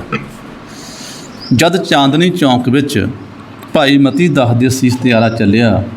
ਭਾਈ ਦਿਆਲਾ ਦੇਗ ਵਿੱਚ ਉਬਾਲਿਆ। ਭਾਈ ਸਤੀ ਨੂੰ ਰੂਹ ਵਿੱਚ ਲਪੇਟ ਅੱਗ ਦੇ ਹਵਾਲੇ ਕੀਤਾ। ਗੁਰੂ ਦਾ ਸੀਸ ਧੜ ਤੋਂ ਅਲੱਗ ਹੋਇਆ ਤਾਂ ਮੈਂ ਲੱਖੀ ਸ਼ਾਹ ਨਾ ਬਣ ਸਕਿਆ। ਤਾਂ ਮੈਂ ਲੱਖੀ ਸ਼ਾਹ ਨਾ ਬਣ ਸਕਿਆ। ਤਾਂ ਮੈਂ ਲੱਖੀ ਸ਼ਾਹ ਬਣ ਆਪਣਾ ਘਰ ਫੂਕ ਗੁਰੂ ਦੇ ਧੜ ਦਾ ਸੰਸਕਾਰ ਨਾ ਕਰ ਸਕਿਆ। ਅਤੇ ਨਾ ਹੀ ਗੁਰੂ ਦਾ ਸੀਸ ਬੁੱਕਲ ਵਿੱਚ ਲੈ ਬਾਬਾ ਜੈਤਾ ਜੀ ਬਣ ਨੰਗੇ ਪੈਰੀ ਅਨੰਦਪੁਰ ਸਾਹਿਬ ਪਹੁੰਚ ਸਕਿਆ। ਜਦ ਚਾਂਦਨੀ ਚੌਂਕ ਵਿੱਚ ਭਾਈ ਮਤੀ ਦਾਸ ਦੀ ਸੀਸ ਤਿਆਰਾ ਚੱਲਿਆ। ਭਾਈ ਦਿਆਲਾ ਦੇਗ ਵਿੱਚ ਉਬਾਲਿਆ। ਭਾਈ ਸਤੀ ਨੂੰ ਰੂਮ ਵਿੱਚ ਲਪੇਟ ਅੱਗ ਦੇ ਹਵਾਲੇ ਕੀਤਾ। ਗੁਰੂ ਦਾ ਸੀਸ ਧੜ ਤੋਂ ਅਲੱਗ ਹੋਇਆ ਤਾਂ ਮੈਂ ਲੱਖੀ ਸ਼ਾਹ ਬਣ ਆਪਣਾ ਘਰ ਫੂਕ ਗੁਰੂ ਦੇ ਧੜ ਦਾ ਸੰਸਕਾਰ ਨਾ ਕਰ ਸਕਿਆ। ਅਤੇ ਨਾ ਹੀ ਗੁਰੂ ਦਾ ਸੀਸ ਬੁੱਕਲ ਵਿੱਚ ਲੈ ਬਾਬਾ ਜੈਤਾ ਜੀ ਬਣ ਨੰਗੇ ਪੈਰੀ ਅਨੰਦਪੁਰ ਸਾਹਿਬ ਪਹੁੰਚ ਸਕਿਆ। ਮੈਂ ਤਾਂ ਉਦੋਂ ਹੀ ਦੌੜ ਗਿਆ ਸੀ। ਭੱਜ ਗਿਆ ਸੀ ਭੀੜ 'ਚੋਂ। ਮੈਂ ਤਾਂ ਉਦੋਂ ਹੀ ਦੌੜ ਗਿਆ ਸੀ। ਜਦ ਤੂੰ ਸਜੇ ਦੀਵਾਨ ਵਿੱਚ ਚਿੜੀਆਂ ਨੂੰ ਆਵਾਜ਼ ਅਤੇ ਗਿੱਦੜਾਂ ਨੂੰ ਸ਼ੇਰ ਬਣਾਉਣ ਦੇ ਲਈ, ਮਰ ਚੁੱਕੀ ਜ਼ਮੀਰ ਨੂੰ ਜਗਾਉਣ ਦੇ ਲਈ, ਇੱਜ਼ਤ ਅਣਖ ਅਤੇ ਧਰਮ ਦੀ ਖਾਤਰ ਸੀਸ ਤਲੀ 'ਤੇ ਧਰ ਕੇ ਲੜਨ ਵਾਲੇ ਸਿਰਲੱਥ ਯੋਧਿਆਂ ਦੀ ਫੌਜ ਬਣਾਉਣ ਦੇ ਲਈ ਨੰਗੀ ਤਲਵਾਰ ਨੂੰ ਲਹਿਰਾ ਇੱਕ ਸੀਸ ਦੀ ਮੰਗ ਕੀਤੀ। ਮੇਰੇ ਅੰਦਰੋਂ ਦਇਆ, ਧਰਮ ਅਤੇ ਹਿੰਮਤ ਨਾ ਜਾ ਸਕੀ। ਮੇਰੇ ਅੰਦਰੋਂ ਦਇਆ, ਧਰਮ ਅਤੇ ਹਿੰਮਤ ਨਾ ਜਾਗ ਸਕੀ। ਮੈਂ ਤੇਰਾ ਹੁਕਮ ਮੰਨ ਮੁਹਕਮ ਨਾ ਬਣ ਸਕਿਆ। ਸਾਹਿਬ ਦੀ ਪਦਵੀ ਪ੍ਰਾਪਤ ਨਾ ਕਰ ਸਕਿਆ।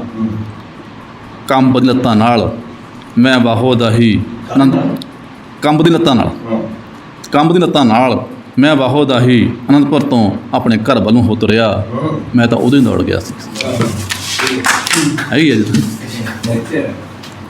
ਅਗਲਾ ਹੈ ਜੀ, ਜਦੋਂ ਚਮਕੌਰ ਦੀ ਗੜੀ ਅਤੇ ਸਰਹੰਦ ਦੀ ਦੀਵਾਰ ਦੀ ਗਾਥਾ ਨੇ ਮਿੱਟੀ ਦੇ ਮਾਧੋ ਵਿੱਚੋਂ ਬੰਦੇ ਨੂੰ ਪ੍ਰਗਟ ਕੀਤਾ।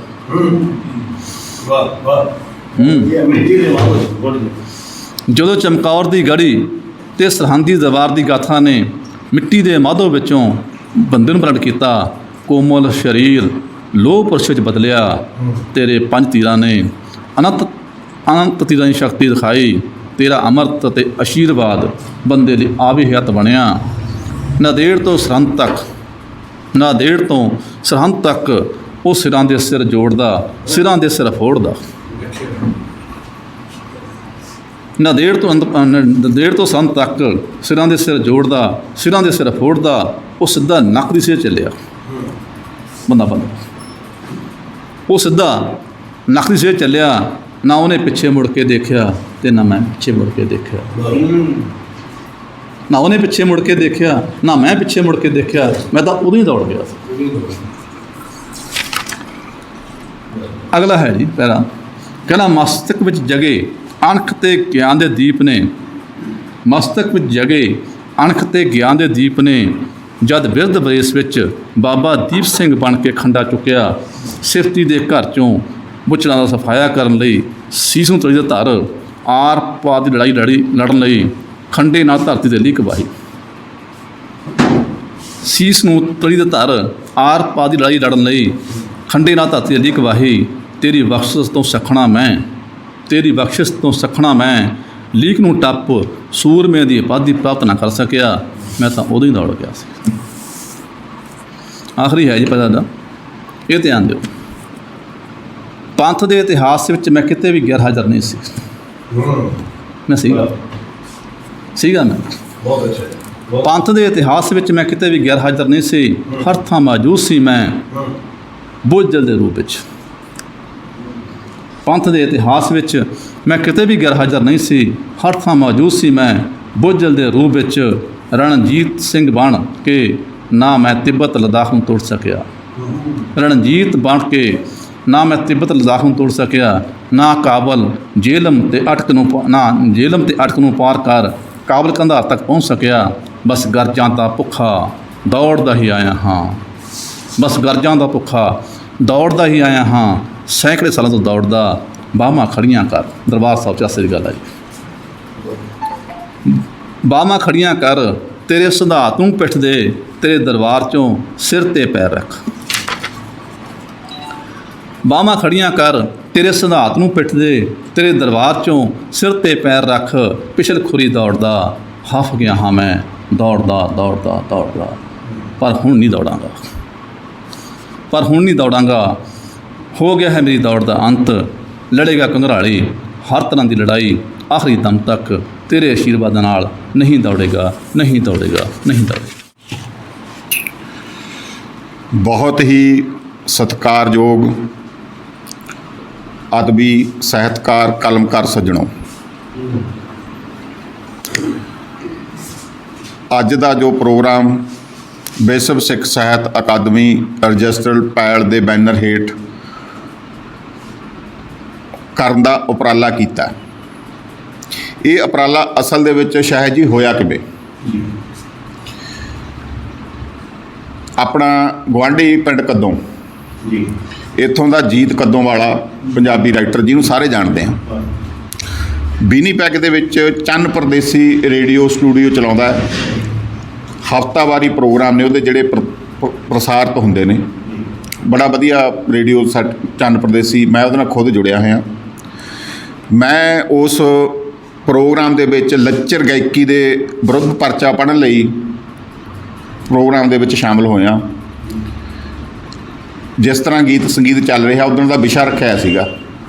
ਮੈਨੂੰ 15 ਕੁ ਮਿੰਟ ਦਾ ਸਮਾਂ ਮਿਲਿਆ, ਪਰ ਮੈਂ ਆਪਣੀ ਜਿਹੜੀ ਗੱਲਬਾਤ ਉੱਥੇ 12 ਕੁ ਮਿੰਟ 'ਚ ਨਿਬੇੜਤੀ, ਕਿਉਂਕਿ ਕਾਲਿੰਗ ਪ੍ਰੋਗਰਾਮ ਹੁੰਦਾ। ਦੁਬਈ ਤੋਂ ਕਾਲ ਆ ਗਈ ਆ, ਜਰਮਨ ਤੋਂ ਆ, ਕਿਤੋਂ ਸਵਾਲ ਜਵਾਬ ਵੀ ਹੁੰਦੇ ਨੇ। ਉਸ ਦੇ ਵਿੱਚ ਇੱਕ ਮੈਡਮ ਬੋਲਦੀ ਆ ਮੇਰੇ ਪ੍ਰੋਗਰਾਮ, ਮੇਰੀ ਗੱਲਬਾਤ ਤੋਂ ਬਾਅਦ। ਉਹ ਕਹਿੰਦੇ ਵੀ ਜਿਹੜੇ ਵੀਰ ਬੋਲ ਕੇ ਗਏ ਨੇ ਹੁਣ ਵੀ ਮਾਛੀਵਾੜਾ, ਉਹਨਾਂ ਨੇ ਆਪਣਾ ਤਖੱਲਸ ਦੱਸਿਆ ਵੀ ਇਹਨਾਂ ਦੀਆਂ ਮੈਨੂੰ ਗੱਲਾਂ ਬਾਤਾਂ ਬਹੁਤ ਵਧੀਆ ਲੱਗੀਆਂ, ਵੀ ਕਿਰਪਾ ਕਰਕੇ ਇਹਨਾਂ ਦਾ ਅਖੀਰ ਦੇ ਵਿੱਚ ਜਿਹੜਾ ਨੰਬਰ ਆ ਉਹ ਦੱਸਿਆ ਜਾਵੇ। ਚਲੋ ਪ੍ਰੋਗਰਾਮ ਖਤਮ ਹੋ ਗਿਆ, ਨੰਬਰ ਵੀ ਮੇਰਾ ਦੱਸ ਦਿੱਤਾ। ਉਸ ਤੋਂ 2 ਦਿਨ ਬਾਅਦ ਮੈਨੂੰ ਜਿਹੜਾ ਸਬੱਬ ਬਣਿਆ ਅੱਜ ਆਪਾਂ ਨੂੰ ਇੱਥੇ ਇਕੱਤਰ ਹੋਣ ਦਾ, ਬੀਬੀ ਗੁਰਦੀਸ਼ ਕੌਰ ਗਰੇਵਾਲ, ਇਹਨਾਂ ਦਾ ਮੈਨੂੰ ਫੋਨ ਆਉਂਦਾ। ਫੋਨ ਆਉਣ ਤੋਂ ਬਾਅਦ ਕਹਿੰਦੇ ਵੀ ਤੁਹਾਡੀ ਬੜੀ ਵਧੀਆ ਗੱਲਬਾਤ ਲੱਗੀ, ਅੱਜ ਦੇ ਸਮੇਂ ਦੇ ਵਿੱਚ ਤੁਹਾਡੀ ਏਜ ਕਿੰਨੀ ਆ, ਜੇ ਉਹ ਕਈ ਗੱਲਾਂ ਹੋਈਆਂ। ਖੈਰ ਉਸ ਤੋਂ ਬਾਅਦ ਮੈਂ ਉਹਨਾਂ ਨਾਲ ਥੋੜ੍ਹਾ ਬਹੁਤ ਤਾਲੁਕਾਤ ਰੱਖਿਆ। ਉਹ ਜਦੋਂ ਸਾਰੀ ਮੈਂ ਗੱਲਬਾਤ ਪੁੱਛੀ, ਉਹਨਾਂ ਨਾਲ ਸਾਂਝੀ ਕੀਤੀ, ਤਾਂ ਉਹ ਲੁਧਿਆਣੇ ਤੋਂ ਅਧਿਆਪਨ ਕਿੱਤੇ ਦੇ ਵਿੱਚੋਂ ਰਿਟਾਇਰ ਨੇ ਅਤੇ ਐਟ ਏ ਟਾਈਮ ਉਹ ਕੈਨੇਡਾ ਦੇ ਕੈਲਗਰੀ ਦੇ ਵਿੱਚ ਆਪਣੇ ਪਰਿਵਾਰ ਵਿੱਚ ਰਹਿ ਰਹੇ ਨੇ। ਉਸ ਤੋਂ ਬਾਅਦ ਚਲੋ ਉਹਨਾਂ ਨੇ ਕਹਿਣਾ ਵੀ ਮੇਰਾ ਕੋਈ ਮੈਟਰ ਵਗੈਰਾ ਮੈਂ ਭੇਜਦਾ ਉਹਨੂੰ, ਪੇਪਰਾਂ 'ਚ ਦੇਖਦਾ ਜਾਂ ਇੱਦਾਂ। ਉਸ ਤੋਂ ਬਾਅਦ ਗੱਲ ਅੱਗੇ ਚੱਲਦੀ ਮੈਂ ਉਹਨਾਂ ਨੂੰ ਜਿਹੜੀਆਂ ਆਪਣੀਆਂ ਸਾਹਿਤ ਸਭਾ, ਚਾਹੇ ਉਹ ਭੈਣੀ ਸਾਹਿਬ ਦੀ, ਚਾਹੇ ਸਮਰਾਲੇ ਦੀ, ਚਾਹੇ ਇੱਥੇ ਪੈਲ ਵਾਲੀ ਦੀ ਮੀਟਿੰਗ ਹੋਣੀ, ਉਹ ਮੈਂ ਉਹਨਾਂ ਨੂੰ ਰਿਪੋਰਟਿੰਗ ਵਗੈਰਾ ਜਿਹੜੀਆਂ ਖਬਰਾਂ ਹੋਣੀਆਂ ਉਹ ਭੇਜ ਦਿਆ ਕਰ। ਉਹ ਕਹਿੰਦੀ ਵੀ ਮੈਂ ਇੱਕ ਦੋ ਵਾਰ ਚਾਹੇ ਪੰਜਾਬ ਦੇ ਵਿੱਚ ਚਾਹੇ ਪੰਜਾਬ ਤੋਂ ਬਾਹਰ ਵੀ ਇਹ ਦੇਖਿਆ ਵੀ ਜਿਹੜੀਆਂ ਸਾਹਿਤ ਸਭਾਵਾਂ ਨੇ ਉਹਨਾਂ ਦੇ ਵਿੱਚ ਸਿੱਖੀ ਦੇ ਉੱਪਰ ਬਹੁਤ ਘੱਟ ਗੱਲ ਹੁੰਦੀ ਹੈ। ਇੱਥੋਂ ਤੱਕ ਵੀ ਕਈ ਸਾਹਿਤ ਅਕਾਦਮੀਆਂ ਦੇ ਵਿੱਚ ਸਾਹਿਤ ਸਭਾਵਾਂ ਦੇ ਵਿੱਚ ਵਾਹਿਗੁਰੂ ਜੀ ਕਾ ਖਾਲਸਾ ਵਾਹਿਗੁਰੂ ਜੀ ਕੀ ਫਤਿਹ ਬੁਲਾਉਣ ਨੂੰ ਵੀ ਮਜ਼ਾਕ ਸਮਝਿਆ ਜਾਂਦਾ ਹੈ। ਉਹ ਕਹਿੰਦੀ ਮੈਂ ਪਹਿਲੀ ਵਿਸ਼ਵ ਸਿੱਖ ਸਾਹਿਤ ਸਭਾ ਦੀ ਗੱਲ ਦੇਖੀ ਹੈ ਵੀ ਜਿਹੜੀ ਰਿਪੋਰਟ ਦੇ ਵਿੱਚ ਲਿਖੀ ਹੈ ਵੀ ਜਦੋਂ ਉਹਨਾਂ ਦੀ ਸਭਾ ਸ਼ੁਰੂ ਹੁੰਦੀ ਹੈ ਤਾਂ ਉਹਦੇ ਵਿੱਚ ਸ਼ਬਦ ਵਿਚਾਰ ਰਾਹੀਂ ਸ਼ੁਰੂਆਤ ਹੁੰਦੀ ਆ। ਕਹਿੰਦੀ ਮੈਂ ਇਸ ਸੰਸਥਾ ਦੀ ਚਾਹੇ ਵੱਡੀ ਆ ਚਾਹੇ ਛੋਟੀ ਆ ਮੈਨੂੰ ਜਾਣਕਾਰੀ ਨਹੀਂ, ਸਿਰਫ ਮੈਂ ਰਿਪੋਰਟਿੰਗ ਦੇ ਵਿੱਚ ਦੇਖਿਆ ਵੀ ਮੈਨੂੰ ਇਹ ਬਹੁਤ ਵਧੀਆ ਗੱਲ ਲੱਗੀ ਆ ਵੀ ਜਿਹੜਾ ਕੋਈ ਸਾਡੇ ਐਡੀ ਵਧੀਆ ਮਿੱਥ ਤੋੜੀ ਹੈ ਵੀ ਜਿਹੜੇ ਗੁਰੂ ਸ਼ਬਦ ਵਿਚਾਰ ਦੇ ਨਾਲ ਆਪਣੀ ਸਾਹਿਤ ਸਭਾ ਦੀ ਮੀਟਿੰਗ ਦੀ ਸ਼ੁਰੂਆਤ ਕਰਦੇ ਨੇ। ਚਲੋ ਉਸ ਤੋਂ ਬਾਅਦ ਜੀ ਅੱਗੇ ਦੀ ਅੱਗੇ ਚੱਲਦਾ ਰਿਹਾ ਅਤੇ ਗੋਸਲ ਪ੍ਰਕਾਸ਼ਨ ਵਾਲੇ ਆਪਣੇ ਜਿਹੜੇ ਮਿੱਤਰ ਗੁਰਦੀਪ ਮੰਡਾਹਰ ਜੀ ਨੇ ਗੋਸਲਾਂ ਵਾਲੇ, ਉਹਨਾਂ ਨੇ ਉਹਨਾਂ ਦੀਆਂ ਪਹਿਲਾਂ ਵੀ ਕਈ ਕਿਤਾਬਾਂ ਛਾਪੀਆਂ। ਇਹ ਦੋ ਕਿਤਾਬਾਂ ਉਦੋਂ ਛਪੀਆਂ ਆਈਆਂ ਜਦੋਂ ਕੋਵਿਡ ਦਾ ਸਮਾਂ ਚੱਲ ਰਿਹਾ ਸੀ। ਕਿਤਾਬਾਂ ਛਪ ਕੇ ਤਿਆਰ ਹੋ ਗਈਆਂ, ਮੈਨੂੰ ਵੀ ਮਿਲੀਆਂ ਅਤੇ ਇਹ ਕਿਤਾਬਾਂ ਦੀ ਜਾਣਕਾਰੀ ਹੋਰ ਗੱਲਾਂ ਬਾਤਾਂ ਸਾਰੀਆਂ ਕੀਤੀਆਂ। ਉਸ ਤੋਂ ਬਾਅਦ ਉਹਨਾਂ ਨੇ ਕਿਹਾ ਵੀ ਮੈਂ ਜਿਹੜੀ ਇਹ ਕਿਤਾਬ ਆਪਣੀ ਰਿਲੀਜ਼ ਕਰਨੀ ਹੈ ਵੀ ਇਹ ਉਹੋ ਜਿਹੀ ਸੰਸਥਾਵਾਂ ਦੇ ਵਿੱਚ ਰਿਲੀਜ਼ ਕਰਨੀ ਹੈ ਜਿੱਥੇ ਇਹ ਗੱਲਬਾਤ ਚੱਲ ਰਹੀ ਹੈ। ਫਿਰ ਸ਼ਾਇਦ ਜੀ ਕੀ ਗੱਲ ਹੁੰਦੀ ਆ, ਕੋਵਿਡ ਦਾ ਸਮਾਂ ਚੱਲਦਾ, ਉਹ ਕਹਿੰਦੇ ਵੀ ਅਸੀਂ 2 ਸਾਲ ਕਿਸੇ ਵੀ ਹਿੱਲੇ ਨਹੀਂ ਆ ਸਕਦੇ। ਇੱਧਰ ਉਹਨਾਂ ਦੀਆਂ ਕਿਤਾਬਾਂ ਤਿਆਰ ਹੋਈਆਂ, ਪਾਰਸਲ ਤਿਆਰ ਕੀਤਾ, ਉਹਨਾਂ ਨੇ ਉੱਧਰੋਂ ਖਰਚਾ ਭੇਜਿਆ, ਗੁਰਦੀਪ ਮੰਡਾਹਰ ਨੇ ਕਿਤਾਬਾਂ ਉੱਥੇ ਪਹੁੰਚਦੀਆਂ ਕਰਤੀਆਂ, ਉੱਥੇ ਜਾ ਕੇ ਵੀ ਉਹ ਕਿਤਾਬ ਰਿਲੀਜ਼ ਹੋਈ। ਉਸ ਤੋਂ ਬਾਅਦ ਫਿਰ ਇਹੀ ਕਿਤਾਬਾਂ ਜਿਹੜੀਆਂ ਜਿਹਦੇ ਆਪਾਂ ਗੱਲਬਾਤ ਕਰਦੇ ਹਾਂ, ਇਹ ਤਕਰੀਬਨ 4-5 ਮਹੀਨੇ ਪਹਿਲਾਂ ਇਸ ਸਭਾ ਨੂੰ ਵੀ ਭੇਂਟ ਕੀਤੀਆਂ, ਭੈਣੀ ਸਾਹਿਬ ਸਭਾ ਨੂੰ ਵੀ ਭੇਂਟ ਕੀਤੀਆਂ। ਚਲੋ ਵਧੀਆ ਤਰੀਕੇ ਦੇ ਨਾਲ ਬਹੁਤ ਸੋਹਣੀ ਗੱਲਬਾਤ, ਮਤਲਬ ਕਿ ਵੀ ਚਾਹੇ ਉਹ ਲੇਖ ਨੇ ਚਾਹੇ ਇਹਨਾਂ ਕਿਤਾਬਾਂ ਦੇ ਵਿੱਚ ਗਜ਼ਲ ਸ਼ਾਇਰੋ ਸ਼ਾਇਰੀ ਜੋ ਵੀ ਆ, ਇੱਕ ਪ੍ਰੌੜ ਸਾਹਿਤਕਾਰ ਦੀ ਹੋਣ ਨਾਤਾ ਉਹ ਬੀਬੀ ਨੇ ਕਮਾਲ ਦੀਆਂ ਗੱਲਾਂ ਬਾਤਾਂ ਲਿਖੀਆਂ। ਫਿਰ ਜਦੋਂ ਪ੍ਰੋਗਰਾਮ ਬਣਦਾ ਅਤੇ ਉਹਨਾਂ ਨੂੰ ਇੱਕ ਭੈਣੀ ਸਾਹਿਬ ਸਭਾ ਦਾ ਜਿਹੜਾ ਪ੍ਰੋਗਰਾਮ ਆਇਆ, ਮੈਂ ਉਹਦੀ ਵੀਡੀਓ ਵਗੈਰਾ ਭੇਜੀ। ਉਸ ਤੋਂ ਬਾਅਦ ਉਹ ਕਹਿੰਦੇ ਵੀ ਉੱਥੇ ਦਾ ਸਮਾਗਮ ਹੋ ਚੁੱਕਿਆ ਵੀ ਤੁਸੀਂ ਇਹ ਹੁਣ ਮੇਰੇ ਵੱਲੋਂ ਬੇਨਤੀ ਆ ਵੀ ਜਾ ਕੇ ਵਿਸ਼ਵ ਸਿੱਖ ਸਾਹਿਤ ਅਕਾਦਮੀ ਪਾਇਲ ਦੇ ਵਿੱਚ ਚਾਹੇ 250 ਟੋਟਰੂ ਇਕੱਠੇ ਹੋਣ ਚਾਹੇ 2500 ਹੋਣ 250 ਹੋ ਜਾਵੇ ਵੀ ਉੱਥੇ ਮੇਰੀ ਕਿਤਾਬ ਰਿਲੀਜ਼ ਹੋਣੀ ਚਾਹੀਦੀ ਆ। ਮੈਨੂੰ ਉਸ ਵੇਲੇ ਬਹੁਤ ਵੱਡਾ ਮਾਣ ਪ੍ਰਾਪਤ ਹੋਇਆ ਵੀ ਕੈਨੇਡਾ ਦੀ ਧਰਤੀ ਤੋਂ ਬੈਠੀ ਜਿਹੜੀ ਕਿ ਪੰਜਾਬੀ ਭਵਨ ਲੁਧਿਆਣਾ ਨਾਲ ਵੀ ਜੁੜੀ ਹੋਈ ਹੈ ਅਤੇ ਤੁਸੀਂ ਖੁਦ ਉਹਨਾਂ ਨੂੰ ਮੇਰਾ ਖਿਆਲ ਬਹੁਤ ਚੰਗੀ ਤਰ੍ਹਾਂ ਜਾਣਦੇ ਵੀ ਹੋ ਅਤੇ ਕਿਉਂਕਿ ਉਹਨਾਂ ਦੀ ਕਲਮ ਦੇ ਵਿੱਚ ਵੀ ਬਹੁਤ ਵੱਡਾ ਦਮ ਹੈ। ਸੋ ਇਸ ਤਰ੍ਹਾਂ ਦੀਆਂ ਗੱਲਾਂ ਕਰਕੇ ਜਦੋਂ ਕੈਨੇਡਾ ਦੀ ਧਰਤੀ ਤੋਂ ਬੈਠੇ ਕੋਈ ਆਪ ਮੁਹਾਰੇ ਸਾਡੇ ਨਾਲ ਆ ਕੇ ਜੁੜਦਾ ਤਾਂ ਸਾਡੇ ਪਰਿਵਾਰ ਦੇ ਵਿੱਚ ਜਿਹੜਾ ਵਾਧਾ ਹੁੰਦਾ ਹੀ ਆ। ਉਸ ਤੋਂ ਬਿਨਾਂ ਇਹ ਵੀ ਬਹੁਤ ਵੱਡੀ ਗੱਲ ਆ ਵੀ ਉਹਨਾਂ ਨੇ ਸਾਨੂੰ ਮਾਣ ਕਿਹੜੇ ਰੂਪ ਦੇ ਵਿੱਚ ਦਿੱਤਾ।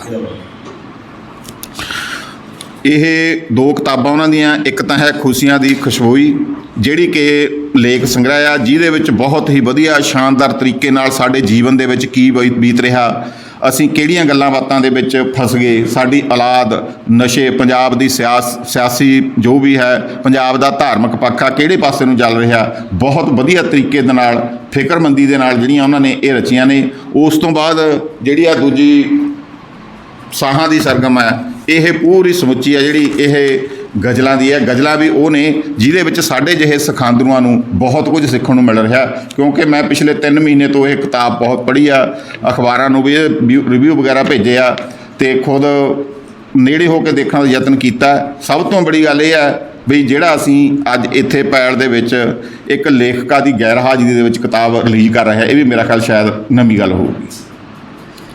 ਸੋ ਇਹੋ ਜਿਹੇ ਉਪਰਾਲੇ ਤਾਂ ਸ਼ੋਭਦੇ ਨੇ ਜੇ ਸਾਨੂੰ ਆਪਸੀ ਪਿਆਰ ਦੇ ਨਾਲ ਮਿਲ ਬੈਠਣ ਦਾ ਯਤਨ ਕਰਦੇ ਹਾਂ ਆਪਾਂ, ਇੱਕ ਦੂਜੇ ਨੂੰ ਪਿਆਰ ਸਹਿਯੋਗ ਸਦਕਾ ਕਰਦੇ ਹਾਂ ਅਤੇ ਨਹੀਂ ਕਈ ਸਾਹਿਤ ਸਭਾਵਾਂ ਦੇ ਵਿੱਚ ਜਿਹੜਾ ਕੁਝ ਹੋ ਰਿਹਾ ਉਹ ਕਿਸੇ ਤੋਂ ਲੁਕਿਆ ਵੀ ਨਹੀਂ ਰਿਹਾ। ਅਤੇ ਇਹ ਜਿਹੜੀਆਂ ਕਿਤਾਬਾਂ ਦੋਏ ਨੇ ਉਹਨਾਂ ਨੇ ਜਦੋਂ ਇਹ ਗੱਲ ਕੀਤੀ ਹੈ ਵੀ ਕਿਵੇਂ ਉਹਨਾਂ ਨੇ ਸਮਰਪਣ ਕੀਤੀਆਂ ਨੇ ਜਾਂ ਕਿਵੇਂ ਆ ਕੁਛ ਵੀ ਹੈ, ਇਹਦੇ ਵਿੱਚ ਫਿਰ ਬਹੁਤ ਕੁਝ ਵਧੀਆ ਤਰੀਕੇ ਦੇ ਨਾਲ ਆ ਜਿਹੜਾ ਉਹ ਸਾਹਮਣੇ ਵੀ ਸਾਡੇ ਆਉਣਾ ਚਾਹੀਦਾ ਵੀ ਆ। ਮੈਂ ਸਾਰਿਆਂ ਨੂੰ ਬੇਨਤੀ ਕਰਦਾ ਬਈ ਆਪਣੇ ਇਸੇ ਵਿਸ਼ਵ ਸਿੱਖ ਸਾਹਿਤ ਅਕਾਦਮੀ ਦੀ ਲਾਇਬ੍ਰੇਰੀ ਦੇ ਵਿੱਚ ਇਹ ਕਿਤਾਬਾਂ ਰਹਿਣਗੀਆਂ ਜ਼ਰੂਰ ਆ। ਕੋਈ ਨਾ ਕੋਈ ਬੰਦਾ ਜਿਹੜਾ ਅੱਜ ਵੀ ਸੱਜਣ ਆਏ ਨੇ ਉਹ ਲੈ ਕੇ ਅਗਲੀ ਵਾਰ ਮੋੜ ਕੇ ਇਹੋ ਜਿਹੀਆਂ ਕਿਤਾਬਾਂ ਲੋਕਾਂ ਜਾਣੀ ਬਹੁਤ ਜ਼ਰੂਰੀ ਗੱਲਬਾਤ ਆ। ਇਹ ਨਹੀਂ ਹੈ ਵੀ ਮੈਂ ਉਹ ਬੀਬੀ ਦੀ ਵੈਸੇ ਉਪਮਾ ਕਰ ਰਿਹਾ ਜਾਂ ਇੱਦਾਂ, ਕੋਈ ਗੱਲ ਨਹੀਂ, ਕਿਉਂਕਿ ਉਹ ਤਾਂ ਗੈਰ ਹਾਜ਼ਰੀ ਦਾ ਇੱਥੋਂ ਇਹ ਤਾਂ ਆਪਣੇ ਸਿਰਫ ਇੱਕ ਜੁਮਲਾ ਲੱਗਿਆ ਵੀ ਤੁਸੀਂ ਕਿਹੋ ਜਿਹੀ ਗੱਲ ਆ ਜਿਹੜੀ ਉਹ ਕਿਵੇਂ ਕਰਨੀ ਆ। ਸੋ ਉਹ ਜਿਹੜੀ ਗੱਲਬਾਤ ਕਰਨ ਦਾ ਆਪਾਂ ਨੇ ਅੱਜ ਦਾ ਜਿਹੜਾ ਉਹ ਯਤਨ ਕਰਦਾ ਅਤੇ ਇਹਦੇ ਵਿੱਚ ਗੁਰਦੀਸ਼ ਕੌਰ ਗਰੇਵਾਲ ਪੰਜਾਬੀ ਸਾਹਿਤ ਵਿੱਚ ਇੱਕ ਜਾਣਿਆ ਪਹਿਚਾਣਿਆ ਨਾਮ ਹੈ। ਹੁਣ ਤੱਕ ਉਸ ਦੀਆਂ ਕਵਿਤਾਵਾਂ ਅਤੇ ਨਿਬੰਧੀਆਂ 5 ਕਿਤਾਬਾਂ ਛਪ ਚੁੱਕੀਆਂ ਹਨ ਅਤੇ ਇਹ ਹਥਲੀ ਪੁਸਤਕ ਉਸ ਦੀ 6ਵੀਂ ਪੁਸਤਕ ਹੈ। ਪਹਿਲੀਆਂ ਕਿਤਾਬਾਂ ਵਿੱਚ ਭਾਵੇਂ ਕੁਝ ਗਜ਼ਲਾਂ ਸ਼ਾਮਲ ਹਨ, ਪਰ ਇੱਕ ਨਿਰੋਲ ਗਜ਼ਲ ਗ੍ਰਹਿ ਛਪਵਾਉਣ ਦਾ ਉਸ ਦਾ ਪਹਿਲਾ ਉਦਮ ਹੈ। ਗੁਰਦੀਸ਼ ਕੌਰ ਗਰੇਵਾਲ ਵੀ ਕੈਨੇਡਾ ਦੇ ਸ਼ਹਿਰ ਕਾਲਗਰੀ ਦੀ ਵਸਨੀਕ ਹੈ। ਮੈਂ ਕਾਫੀ ਦੇਰ ਤੋਂ ਪੰਜਾਬੀ ਸਾਹਿਤ ਜਗਤ ਨਾਲ ਜੁੜਿਆ ਹੋਣ ਦੇ ਕਾਰਨ ਉਸ ਦੇ ਨਾਲ ਕਿਸੇ ਨਾ ਕਿਸੇ ਪਾਸਿਓਂ ਕੋਈ ਨਾ ਕੋਈ, ਜਿਵੇਂ ਕਹਿੰਦੇ ਆ ਵੀ ਤੰਦਾ, ਉਹ ਜੋੜ ਕੇ ਰੱਖੀ ਹੋਈ ਹੈ। ਹੋਰ ਪ੍ਰਵਾਸੀ ਪੰਜਾਬੀ ਲੇਖਕਾਂ ਵਾਂਗ ਗੁਰਦੀਸ਼ ਕੌਰ ਦੀਆਂ ਜੜ੍ਹਾਂ ਵੀ ਪੰਜਾਬ ਨਾਲ ਜੁੜੀਆਂ ਹੋਈਆਂ, ਪਰ ਜ਼ਿੰਦਗੀ ਕੈਨੇਡਾ ਵਿੱਚ ਹੰਢਾ ਰਹੀ ਹੈ। ਇਸ ਲਈ ਉਸ ਦੀ ਇੱਕ ਅੱਖ ਪੰਜਾਬ ਅਤੇ ਭਾਰਤ ਵਿੱਚ ਹੋ ਰਹੇ ਵਰਤਾਰੇ ਤੇ ਦੂਜੀ ਕੈਨੇਡਾ ਦੀ ਧਰਤੀ ਤੇ ਵਾਪਰ ਰਹੀਆਂ ਘਟਨਾਵਾਂ ਨੂੰ ਵਾਚ ਕਰਦੀ ਹੈ। ਗੁਰਦੀਸ਼ ਕੌਰ ਇੱਕ ਧਾਰਮਿਕ ਬਿਰਤੀ ਵਾਲੀ ਸੁਘੜ ਸਿਆਣੀ ਔਰਤ ਹੈ। ਉਸ ਨੇ ਜ਼ਿੰਦਗੀ ਦੀਆਂ ਤਲਖ ਸੱਚਾਈਆਂ ਤੋਂ ਬਹੁਤ ਕੁਝ ਸਿੱਖਿਆ ਹੈ ਅਤੇ ਜ਼ਿੰਦਗੀ ਦੀਆਂ ਕਠਿਨਾਈਆਂ ਦਾ ਡਟ ਕੇ ਹੌਸਲੇ ਦੇ ਨਾਲ ਮੁਕਾਬਲਾ ਵੀ ਕੀਤਾ ਹੈ। ਇਹ ਜ਼ਿੰਦਗੀ ਦੇ ਤਜਰਬੇ ਹੀ ਉਸ ਦੀ ਲਿਖਤ ਦਾ ਆਧਾਰ ਤੇ ਸਾਡੇ ਲਈ ਸ਼ਿੰਗਾਰ ਬਣੇ ਨੇ। ਇਹਨਾਂ ਜਿਹੜੀਆਂ ਗਜ਼ਲਾਂ ਦੀ ਇਹ ਮੈਂ ਗੱਲ ਕਰ ਰਿਹਾ ਸਾਹਾਂ ਦੀ ਸਰਗਮ ਦੀ, ਇਹਦੇ ਵਿੱਚ ਛੋਟੇ ਛੋਟੇ ਦੋ ਕੁ ਮੈਂ ਤੁਹਾਡੇ ਨਾਲ ਸਾਂਝੀਆਂ ਕਰਨ ਦੇ ਯਤਨ ਕਰਾਂ। ਇੱਕ ਨਵੇਂ ਯੁੱਗ ਵਿੱਚ ਤਰੱਕੀ ਕਰ ਰਿਹਾ ਹੈ ਆਦਮੀ, ਇੱਕ ਨਵੇਂ ਯੁੱਗ ਵਿੱਚ ਤਰੱਕੀ ਕਰ ਰਿਹਾ ਹੈ ਆਦਮੀ, ਆਦਮੀ ਦੇ ਅੰਦਰੋਂ ਪਰ ਮਰ ਰਿਹਾ ਹੈ ਆਦਮੀ। ਹਿੰਦੂ ਮੁਸਲਿਮ ਸਿੱਖ ਈਸਾਈ ਲੱਗਦੇ ਨੇ ਭਾਈ ਭਾਈ, ਫਿਰਕੂਪਣੇ ਦਾ ਜ਼ਹਿਰ ਖਿਲਾਰਨ ਕਿਹੜਾ ਪਾਪੀ ਆਇਆ ਹੈ। ਮਤਲਬ ਕਿ ਵੀ ਬਹੁਤ ਹੋਰ ਵੀ ਅੱਗੇ ਦੀ ਅੱਗੇ ਇਹਦੇ ਵਿੱਚ ਸਾਰਾ ਕੁਛ ਹੈ। ਅਤੇ ਇਹ ਗੱਲਬਾਤ ਆ ਜਿਹੜੀ ਇੱਥੇ ਇੰਨੇ ਕੁ ਸਮੇਂ ਦੇ ਵਿੱਚ ਕਰਨੀ ਵੀ ਮੁਸ਼ਕਿਲ ਹੈ। ਚਲੋ ਫਿਰ ਵੀ ਜਿੰਨਾ ਕੁ ਹੋਇਆ ਇੱਕਦਮ, ਫਿਰ ਵੀ ਇੰਨਾ ਕੁ ਆਪਾਂ ਜਿਹੜਾ ਯਤਨ ਕਰਦੇ ਹਾਂ, ਉਹ ਤੋਂ ਬਾਅਦ ਕਿਤਾਬ ਰਿਲੀਜ਼ ਕਰੀਏ। ਅਤੇ ਇਸ ਦੇ ਨਾਲ ਹੀ ਜਿਹੜੇ ਆਪਣੇ ਹਰਪ੍ਰੀਤ ਸਿੰਘ ਸਿਉੜਾ ਨੇ, ਇਹਨਾਂ ਨੇ ਵੀ ਬੜੇ ਵਧੀਆ ਤਰੀਕੇ ਨਾਲ ਇਸ ਕਿਤਾਬਾਂ ਨੂੰ ਵਾਚਿਆ ਹੈ। ਕਿਤਾਬਾਂ ਉੱਤੇ ਗੱਲਬਾਤ ਹੈ ਜਿਹੜੀ ਅਗਲੀ ਕਰਨਗੇ, ਅਤੇ ਮੇਰੇ ਵੱਲੋਂ ਜਿਹੜੀ ਇੰਨੀ ਕੁ ਹਾਜ਼ਰੀ ਆ ਉਹ ਪ੍ਰਵਾਨ ਕਰਨੀ ਜੀ। ਸਾਰਿਆਂ ਦਾ ਬਹੁਤ ਬਹੁਤ ਧੰਨਵਾਦ। ਬਹੁਤ ਹੀ ਸਤਿਕਾਰਯੋਗ ਹਾਜ਼ਰੀਨ, ਸਾਰਿਆਂ ਨੂੰ ਪਿਆਰ ਭਰੀ ਸਤਿ ਸ੍ਰੀ ਅਕਾਲ। ਪਰਚੇ ਤੋਂ ਪਹਿਲਾਂ ਦੋ ਕੁ ਸ਼ਬਦ ਮੈਂ ਕਹਿਣ ਲੱਗਿਆ ਕਿ ਅੱਜ ਆਪਾਂ ਸਾਰੇ ਹੀ ਗੁਰਦੀਸ਼ ਕੌਰ ਗਰੇਵਾਲ ਕੈਨੇਡਾ ਜੀ ਦੀਆਂ ਦੋ ਪੁਸਤਕਾਂ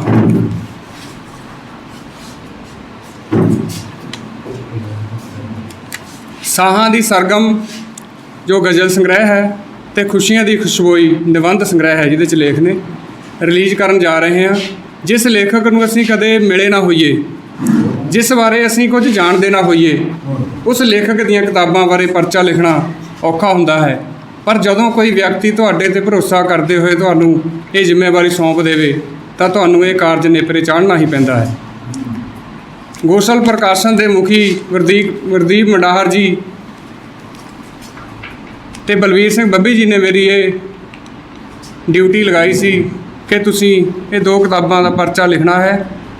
ਮੈਨੂੰ ਇਹ ਦੋ ਕਿਤਾਬਾਂ 2 ਦਿਨ ਪਹਿਲਾਂ ਹੀ ਪ੍ਰਾਪਤ ਹੋਈਆਂ ਅਤੇ ਇੰਨੇ ਘੱਟ ਸਮੇਂ ਵਿੱਚ ਮੈਂ ਇਹ ਦੋਵੇਂ ਕਿਤਾਬਾਂ ਪੜ੍ਹ ਕੇ ਇਹਨਾਂ 'ਤੇ ਪਰਚਾ ਲਿਖਣ ਦੀ ਨਿਮਾਣੀ ਜੀ ਕੋਸ਼ਿਸ਼ ਕੀਤੀ ਹੈ। ਉਮੀਦ ਕਰਦਾ ਹਾਂ ਕਿ ਇਹਨਾਂ ਦੋਹਾਂ ਕਿਤਾਬਾਂ ਬਾਰੇ ਇਸ ਪਰਚੇ ਰਾਹੀਂ ਮੈਂ ਜਾਣਕਾਰੀ ਦੇਣ ਵਿੱਚ ਸਫਲ ਹੋ ਸਕਾਂ। ਹਨੇਰੀਆਂ ਰਾਤਾਂ ਵਿੱਚ ਹਰਫਾਂ ਦੇ ਯੁੱਗ ਨੂੰ ਚਮਕਾਉਣ ਵਾਲੀ ਲੇਖਕਾ ਗੁਰਦੀਸ਼ ਕੌਰ ਗਰੇਵਾਲ। ਗੁਰਦੀਸ਼ ਕੌਰ ਗਰੇਵਾਲ ਕੈਨੇਡਾ ਨੇ ਇਹਨਾਂ ਦੋ ਪੁਸਤਕਾਂ ਤੋਂ ਪਹਿਲਾਂ 5 ਕਿਤਾਬਾਂ ਪੰਜਾਬੀ ਸਾਹਿਤ ਦੀ ਝੋਲੀ ਵਿੱਚ ਪਾਈਆਂ ਹਨ, ਜਿਨ੍ਹਾਂ ਵਿੱਚ ਹਰਫ ਯਾਦਾਂ ਦੇ ਕਾਵਿ ਸੰਗ੍ਰਹਿ 2011 ਵਿੱਚ, ਸੋਚਾਂ ਦੇ ਸਰਨਾਮੇ ਨਿਬੰਧ ਸੰਗ੍ਰਹਿ 2013 ਵਿੱਚ, ਜਿੰਨੀ ਨਾਮ ਧਿਆਇਆ ਧਾਰਮਿਕ ਕਾਵਿ ਸੰਗ੍ਰਹਿ 2014 ਵਿੱਚ, ਮੋਹ ਦੀਆਂ ਤੰਦਾਂ ਨਿਬੰਧ ਸੰਗ੍ਰਹਿ 2017 ਵਿੱਚ, ਸਰਗੀ ਦਾ ਸੂਰਜ ਕਾਵਿ ਸੰਗ੍ਰਹਿ ਇਹ ਵੀ 2017 ਵਿੱਚ ਇਹ ਮੁੱਖ ਕਿਤਾਬਾਂ ਹਨ। ਅੱਜ ਉਹਨਾਂ ਦੀਆਂ ਦੋ ਪੁਸਤਕਾਂ ਸਾਹਾਂ ਦੀ ਸਰਗਮ ਗਜ਼ਲ ਸੰਗ੍ਰਹਿ ਅਤੇ ਖੁਸ਼ੀਆਂ ਦੀ ਖੁਸ਼ਬੋਈ ਨਿਬੰਧ ਸੰਗ੍ਰਹਿ ਰਿਲੀਜ਼ ਹੋ ਰਹੀਆਂ ਹਨ। ਮੈਂ ਇਹ ਦੋਵੇਂ ਕਿਤਾਬਾਂ ਪੜ੍ਹੀਆਂ ਅਤੇ ਇਹਨਾਂ ਕਿਤਾਬਾਂ ਦੇ ਰਾਹੀਂ ਮੈਂ ਉਹਨਾਂ ਨੂੰ ਮਿਲਿਆ ਅਤੇ ਸਮਝਿਆ ਕਿ ਵਿਦੇਸ਼ ਵਿੱਚ ਬੈਠ ਕੇ ਵੀ ਆਪਣੇ ਦੇਸ਼ ਨੂੰ ਸੁੰਦਰ ਬਣਾਉਣ ਦਾ ਸੁਪਨਾ ਕਿਵੇਂ ਸਿਰਜਿਆ ਜਾ ਸਕਦਾ ਹੈ।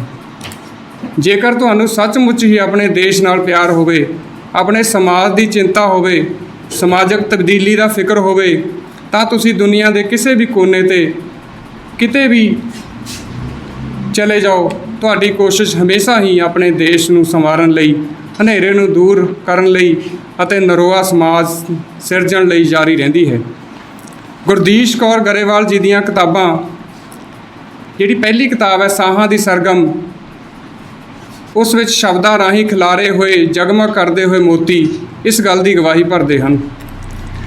ਭਾਵੇਂ ਰਾਤ ਹੈ ਲੰਮੀ ਹਰ ਤਰਫ ਹੈ ਹਨੇਰਾ, ਭਾਵੇਂ ਰਾਤ ਹੈ ਲੰਮੀ ਹਰ ਤਰਫ ਹੈ ਹਨੇਰਾ, ਸੂਰਜ ਆਖਰ ਚੜ੍ਹਨਾ ਹੋਣਾ ਨਵਾਂ ਸਵੇਰਾ, ਹਰਫਾਂ ਦੇ ਜੁਗਨੂੰ ਚਮਕੇ ਰਾਤਾਂ ਹਨੇਰਿਆਂ ਵਿੱਚ, ਚਾਨਣ ਕਦੇ ਨਾ ਰੁਕਿਆ ਰੋਕੇ ਕੋਈ ਬਥੇਰਾ, ਜਗਮਗ ਉਹ ਕਰਨ ਮੋਤੀ ਜੋ ਦੀਸ਼ ਨੇ ਖਿਲਾਰੇ, ਰੂਹ ਉਸ ਦੀ ਨੂੰ ਤਾਂ ਭਾਵੇਂ ਲਾਉਣਾ ਹੈ ਦੂਰ ਡੇਰਾ। ਸਾਹਾਂ ਦੀ ਸਰਗਮ ਇੱਕ ਗਜ਼ਲ ਸੰਗ੍ਰਹਿ ਹੈ। ਮੈਂ ਵਜਨ ਵਹਿਰ ਬਾਰੇ ਤਾਂ ਬਹੁਤਾ ਕੁਝ ਨਹੀਂ ਜਾਣਦਾ,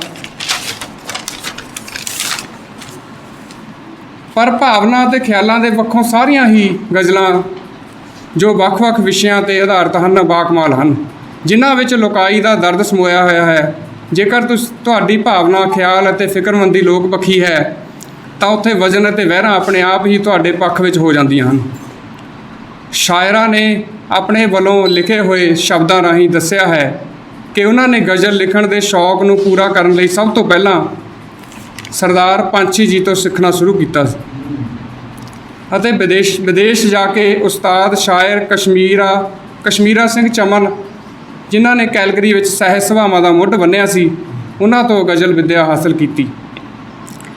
ਉਹਨਾਂ ਦਾ ਕਹਿਣਾ ਹੈ ਕਿ ਗਜ਼ਲ ਲਿਖਣਾ ਸਾਹਿਤ ਦੀ ਸਭ ਤੋਂ ਔਖੀ ਵਿਧਾ ਹੈ। 2017 ਵਿੱਚ ਛਪੀ ਉਹਨਾਂ ਦੀ ਪੁਸਤਕ ਸਰਗੀ ਦਾ ਸੂਰਜ, ਜੋ ਕਾਵਿ ਸੰਗ੍ਰਹਿ ਹੈ, ਉਸ ਦੇ ਵਿੱਚ ਵੀ ਉਹਨਾਂ ਦੀਆਂ 110 ਕੁ ਗਜ਼ਲਾਂ ਸ਼ਾਮਲ ਹਨ ਅਤੇ ਸਾਹਾਂ ਦੀ ਸਰਗਮ ਉਹਨਾਂ ਦੀ ਨਿਰੋਲ ਗਜ਼ਲਾਂ ਦੀ ਪਲੇਠੀ ਪੁਸਤਕ ਹੈ। ਲੇਖਕਾਂ ਨੇ ਇੱਕ ਔਰਤ ਹੋਣ ਦੇ ਨਾਤੇ ਮਰਦਾਂ ਦੇ ਦਰਦ ਨੂੰ ਮਹਿਸੂਸ ਕਰਦੇ ਹੋਏ ਵੀ ਆਪਣੀ ਕਲਮ ਚਲਾਈ ਹੈ। ਕੋਈ ਦੁੱਖ ਮਰਦ ਨੂੰ ਵੀ ਔਰਤ ਤੋਂ ਘੱਟ ਨਹੀਂ ਹੁੰਦਾ, ਕੋਈ ਦੁੱਖ ਮਰਦ ਨੂੰ ਔਰਤ ਤੋਂ ਘੱਟ ਨਹੀਂ ਹੁੰਦਾ। ਇਹ ਵੱਖਰੀ ਗੱਲ ਹੈ ਕਿ ਉਹ ਵਿਚਾਰਾ ਰੋ ਨਹੀਂ ਸਕਦਾ। ਲੇਖਕਾਂ ਨੇ ਲਿਖਿਆ ਹੈ ਕਿ ਕਵਿਤਾ ਉਦੋਂ ਤੱਕ ਕਵੀ ਦੀ ਹੁੰਦੀ ਹੈ ਜਦ ਤੱਕ ਉਹ ਕੇਵਲ ਕਵੀ ਕੋਲ ਹੁੰਦੀ ਹੈ, ਪਰ ਜਦੋਂ ਉਹ ਪਾਠਕਾਂ ਕੋਲ ਪਹੁੰਚ ਜਾਂਦੀ ਹੈ ਤਾਂ ਉਹਨਾਂ ਦੀ ਬਣ ਕੇ ਰਹਿ ਜਾਂਦੀ ਹੈ। ਲੇਖਕਾਂ ਨੇ ਆਪਣੀਆਂ ਕਈ ਰਚਨਾਵਾਂ ਵਿੱਚ ਪਰਦੇਸੀਆਂ ਦੇ ਦਰਦ ਨੂੰ ਬਿਆਨ ਕੀਤਾ ਹੈ। ਬੜਾ ਹੀ ਚਾਅ ਸੀ ਉਹਨਾਂ ਨੂੰ ਤਾਂ ਇੱਥੇ ਆਉਣ ਤੋਂ ਪਹਿਲਾਂ, ਮਗਰ ਹੁਣ ਜਾਣਿਆ ਪਰਦੇਸ ਦੇ ਦੁੱਖੜੇ ਅਵੱਲੇ ਨੇ। ਆ ਗਏ ਪਰਦੇਸ ਉਹ ਧਰਤੀ ਵਿਗਾਨੀ ਹੋ ਗਈ, ਹੱਥ ਆਇਆ ਰੀਣ ਪਰ ਬਹੁਤੇ ਦੀ ਹਾਨੀ ਹੋ ਗਈ। ਕਦੇ ਜਨਮ ਭੂਮੀ ਨਾ ਭੁੱਲੀ ਭੁਲਾਏ, ਜੋ ਰੋਜੀ ਦੀ ਖਾਤਰ ਸੀ ਪਰਦੇਸ ਆਏ। ਕਦੇ ਵੇਖੇ ਕਦੇ ਉੱਥੇ ਕਿਤੇ ਨਾ ਚੈਨ ਆਉਂਦੀ, ਕਦੇ ਇੱਥੇ ਕਦੇ ਉੱਥੇ ਕਿਤੇ ਨਾ ਚੈਨ ਆਉਂਦੀ ਏ। ਵਿਦੇਸ਼ ਪਹੁੰਚ ਕੇ ਵੀ ਰੂਹ ਸਾਡੀ ਛਟਪਟਾਉਂਦੀ ਏ। ਕੁਦਰਤ ਨਾਲ ਹੋ ਰਹੇ ਖਿਲਵਾੜ ਤੋਂ ਫਿਕਰਮੰਦ ਹੋ ਕੇ ਲੇਖਕਾ ਲਿਖਦੀ ਹੈ, ਕੀਤਾ ਵਿਕਾਸ ਭਾਵੇਂ ਰੁੱਖਾਂ ਨੂੰ ਨਾ ਬਚਾਇਆ, ਹੋਏ ਉਦਾਸ ਹਾਂ ਜਦ ਮੌਸਮ ਨੇ ਕਹਿ ਢਾਇਆ। ਤੂੰ ਇਸ ਨੂੰ ਜਾਂ ਸੰਵਾਰੇ ਜਾਂ ਵਿਗਾੜੇ ਹੈ ਤੇਰੀ ਮਰਜ਼ੀ, ਇਹ ਕੁਦਰਤ ਤਾਂ ਵਿਚਾਰੀ ਹੋ ਗਈ ਹੈ ਨਿਰਭਰ ਤੇਰੇ 'ਤੇ। ਉਹਨਾਂ ਨੇ ਆਪਣੀ ਇੱਕ ਰਚਨਾ ਰਾਹੀਂ ਦੋਹਾਂ ਪੰਜਾਬਾਂ ਦੇ ਲੋਕਾਂ ਦੀ ਗੱਲ ਕੀਤੀ ਹੈ। ਧਰਤੀ ਸਾਂਝੀ ਦਰਿਆ ਸਾਂਝੇ ਆਪਣੇ ਵਿਹੜੇ ਸੀ, ਇੱਕ ਦੂਜੇ ਦੀਆਂ ਮਿੱਠੀਆਂ ਗੱਲਾਂ ਸੀਨੇ ਸਾਡੇ ਠਾਰਦੀਆਂ। ਬਾਬਾ ਨਾਨਕ ਤੇਰੇ ਲੋਕ ਰਚਨਾ ਰਾਹੀਂ ਅੰਧ ਵਿਸ਼ਵਾਸ ਵਿੱਚ ਫਸੇ ਲੋਕਾਂ ਬਾਰੇ ਲੇਖਕਾ ਲਿਖਦੀ ਹੈ। ਜੋਤਸ਼ੀਆਂ ਦੇ ਖੀਸੇ ਭਰਦੇ ਵਹਿਮਾਂ ਭਰਮਾਂ ਘੇਰੇ ਲੋਕ, ਦੀਸ਼ ਕਰੇ ਅੱਖਰਾਂ ਦੀ ਲੋ ਬੈਠੇ ਫਿਰ ਵੀ ਹਨੇਰੇ ਲੋਕ। ਹਾਕਮ ਦੀਆਂ ਕੋਝੀਆਂ ਚਾਲਾਂ ਨੂੰ ਬਖੂਬੀ ਸਮਝਦੀ ਹੋਈ ਲੇਖਕਾ ਲਿਖਦੀ ਹੈ, ਉਹ ਜੁਮਲੇ ਨਾਲ ਠੱਗਦਾ ਹੈ, ਕਲਾ ਉਸ ਦੀ ਨਿਆਰੀ ਹੈ, ਵਜਾਉਂਦਾ ਡੁਗਡੁਗੀ ਰਹਿੰਦਾ ਬੜਾ ਸ਼ਾਤਰ ਮਦਾਰੀ ਹੈ। ਉਹ ਹਰ ਵਾਰੀ ਹੀ ਕਹਿ ਦਿੰਦੇ ਭਲੇ ਦਿਨ ਆਉਣ ਵਾਲੇ ਨੇ, ਬੜਾ ਸ਼ੈਤਾਨ ਹੈ ਹਾਕਮ ਮਗਰ ਜਨਤਾ ਵਿਚਾਰੀ ਹੈ। ਇਹ ਬੰਨ੍ਹ ਕੇ ਨੀਲੀਆਂ ਚਿੱਟੀਆਂ ਵਿਖਾਉਂਦੇ ਦੁਸ਼ਮਣੀ ਸਾਨੂੰ, ਇਹ ਭਾਈਵਾਲ ਨੇ ਸਾਰੇ ਤੇ ਅੰਦਰੋਂ ਸਭ ਦੀ ਜਾਰੀ ਹੈ। ਸ਼ਾਇਰਾ ਗਿਆਨ ਦੇ ਦੀਵੇ ਰਾਹੀਂ ਹਨੇਰੇ ਨੂੰ ਦੂਰ ਭਜਾਉਣ ਲਈ ਹੱਥ ਵਿੱਚ ਮਸ਼ਾਲ ਰੱਖਣ ਦਾ ਜ਼ਿਕਰ ਕਰਦੀ ਹੋਈ ਲਿਖਦੀ ਹੈ, ਦੀਵਾ ਗਿਆਨ ਵਾਲਾ ਮਸਤਕ 'ਚ ਵਾਲ ਰੱਖੀ, ਜੇ ਚੀਰ ਨਾ ਹਨੇਰਾ ਹੱਥ ਵਿੱਚ ਮਸ਼ਾਲ ਰੱਖੀ। ਗੁਰਦੀਸ਼ ਕੌਰ ਗਰੇਵਾਲ ਜੀ ਨੇ ਕਿਸਾਨੀ ਸੰਘਰਸ਼ ਦੇ ਹੱਕ ਵਿੱਚ ਵੀ ਆਪਣੀ ਕਲਮ ਚਲਾਈ ਹੈ। ਕਿਸਾਨੀ ਅੰਦੋਲਨ ਨੂੰ ਸਮਰਪਿਤ ਉਹਨਾਂ ਨੇ ਲਿਖਿਆ ਹੈ, ਜੇ ਸਰਮਾਏਦਾਰੀ ਨੂੰ ਚਮਕਾਓਗੇ ਫਿਰ ਯਕੀਨਨ ਸਦੀਆਂ ਤੱਕ ਪਛਤਾਓਗੇ। ਖਾਣ ਲਈ ਜੇ ਥਾਲੀ ਵਿੱਚ ਹੀ ਬੁਰਕੀ ਨਾ, ਫਿਰ ਸੋਨੇ ਦੇ ਚਮਚੇ ਵਿੱਚ ਕੀ ਪਾਓਗੇ। ਉਹਨਾਂ ਨੇ ਆਪਣੀ ਇਸ ਪੁਸਤਕ ਰਾਹੀਂ ਸਾਹਾਂ ਦੀ ਸਰਗਮ ਨੂੰ ਸੁਣਾਉਣ ਦਾ ਯਤਨ ਕੀਤਾ ਹੈ। ਘੋਰ ਹਨੇਰੇ ਵਿੱਚ ਨਾ ਤੁਰਿਆ ਜਾਵੇ ਹੁਣ, ਮੈਂ ਪਗਡੰਡੀ ਨੂੰ ਰੁਸ਼ਨਾਉਣਾ ਚਾਹੁੰਦੀ ਹਾਂ। ਸਾਹਾਂ ਦੀ ਸਰਗਮ ਜਿਹੜਾ ਦੀਸ ਸੁਣੇ, ਉਸ ਨੂੰ ਦਿਲ ਦਾ ਹਾਲ ਸੁਣਾਉਣਾ ਚਾਹੁੰਦੀ ਹਾਂ।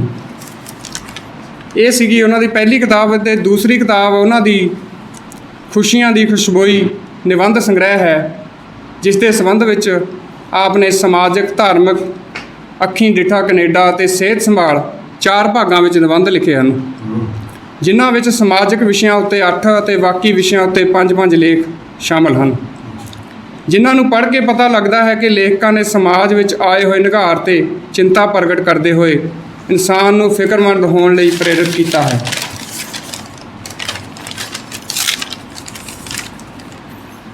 ਅਤੇ ਖੁਦ ਵਿੱਚ ਸੁਧਾਰ ਲਿਆ ਕੇ ਸਮਾਜ ਨੂੰ ਸੁਧਾਰਨ ਦੀ ਸਲਾਹ ਦਿੱਤੀ ਹੈ। ਸਮਾਜਿਕ ਲੇਖਾਂ ਰਾਹੀਂ ਆਪ ਨੇ ਸਮਾਜ ਦੀ ਦੁੱਖ ਦੀ ਰਗ ਨੂੰ ਪਛਾਣ ਕੇ ਉਸ ਦੇ ਹੱਲ ਲਈ ਸੁਝਾਅ ਦੇਣ ਦਾ ਯਤਨ ਕੀਤਾ ਹੈ। ਉਹਨਾਂ ਨੇ ਸਮਾਜਿਕ ਵਿਸ਼ੇ 'ਤੇ ਲਿਖੇ ਲੇਖਾਂ ਰਾਹੀਂ ਬਹੁਤ ਕੁਝ ਸਿੱਖਣ ਨੂੰ ਮਿਲਦਾ ਹੈ। ਰਿਸ਼ਤਿਆਂ ਬਾਰੇ ਉਹਨਾਂ ਦਾ ਲੇਖ ਹੈ, ਏਕ ਜੋਤ ਦੁਈ ਮੂਰਤੀ, ਤੇ ਤੋਂ ਇਲਾਵਾ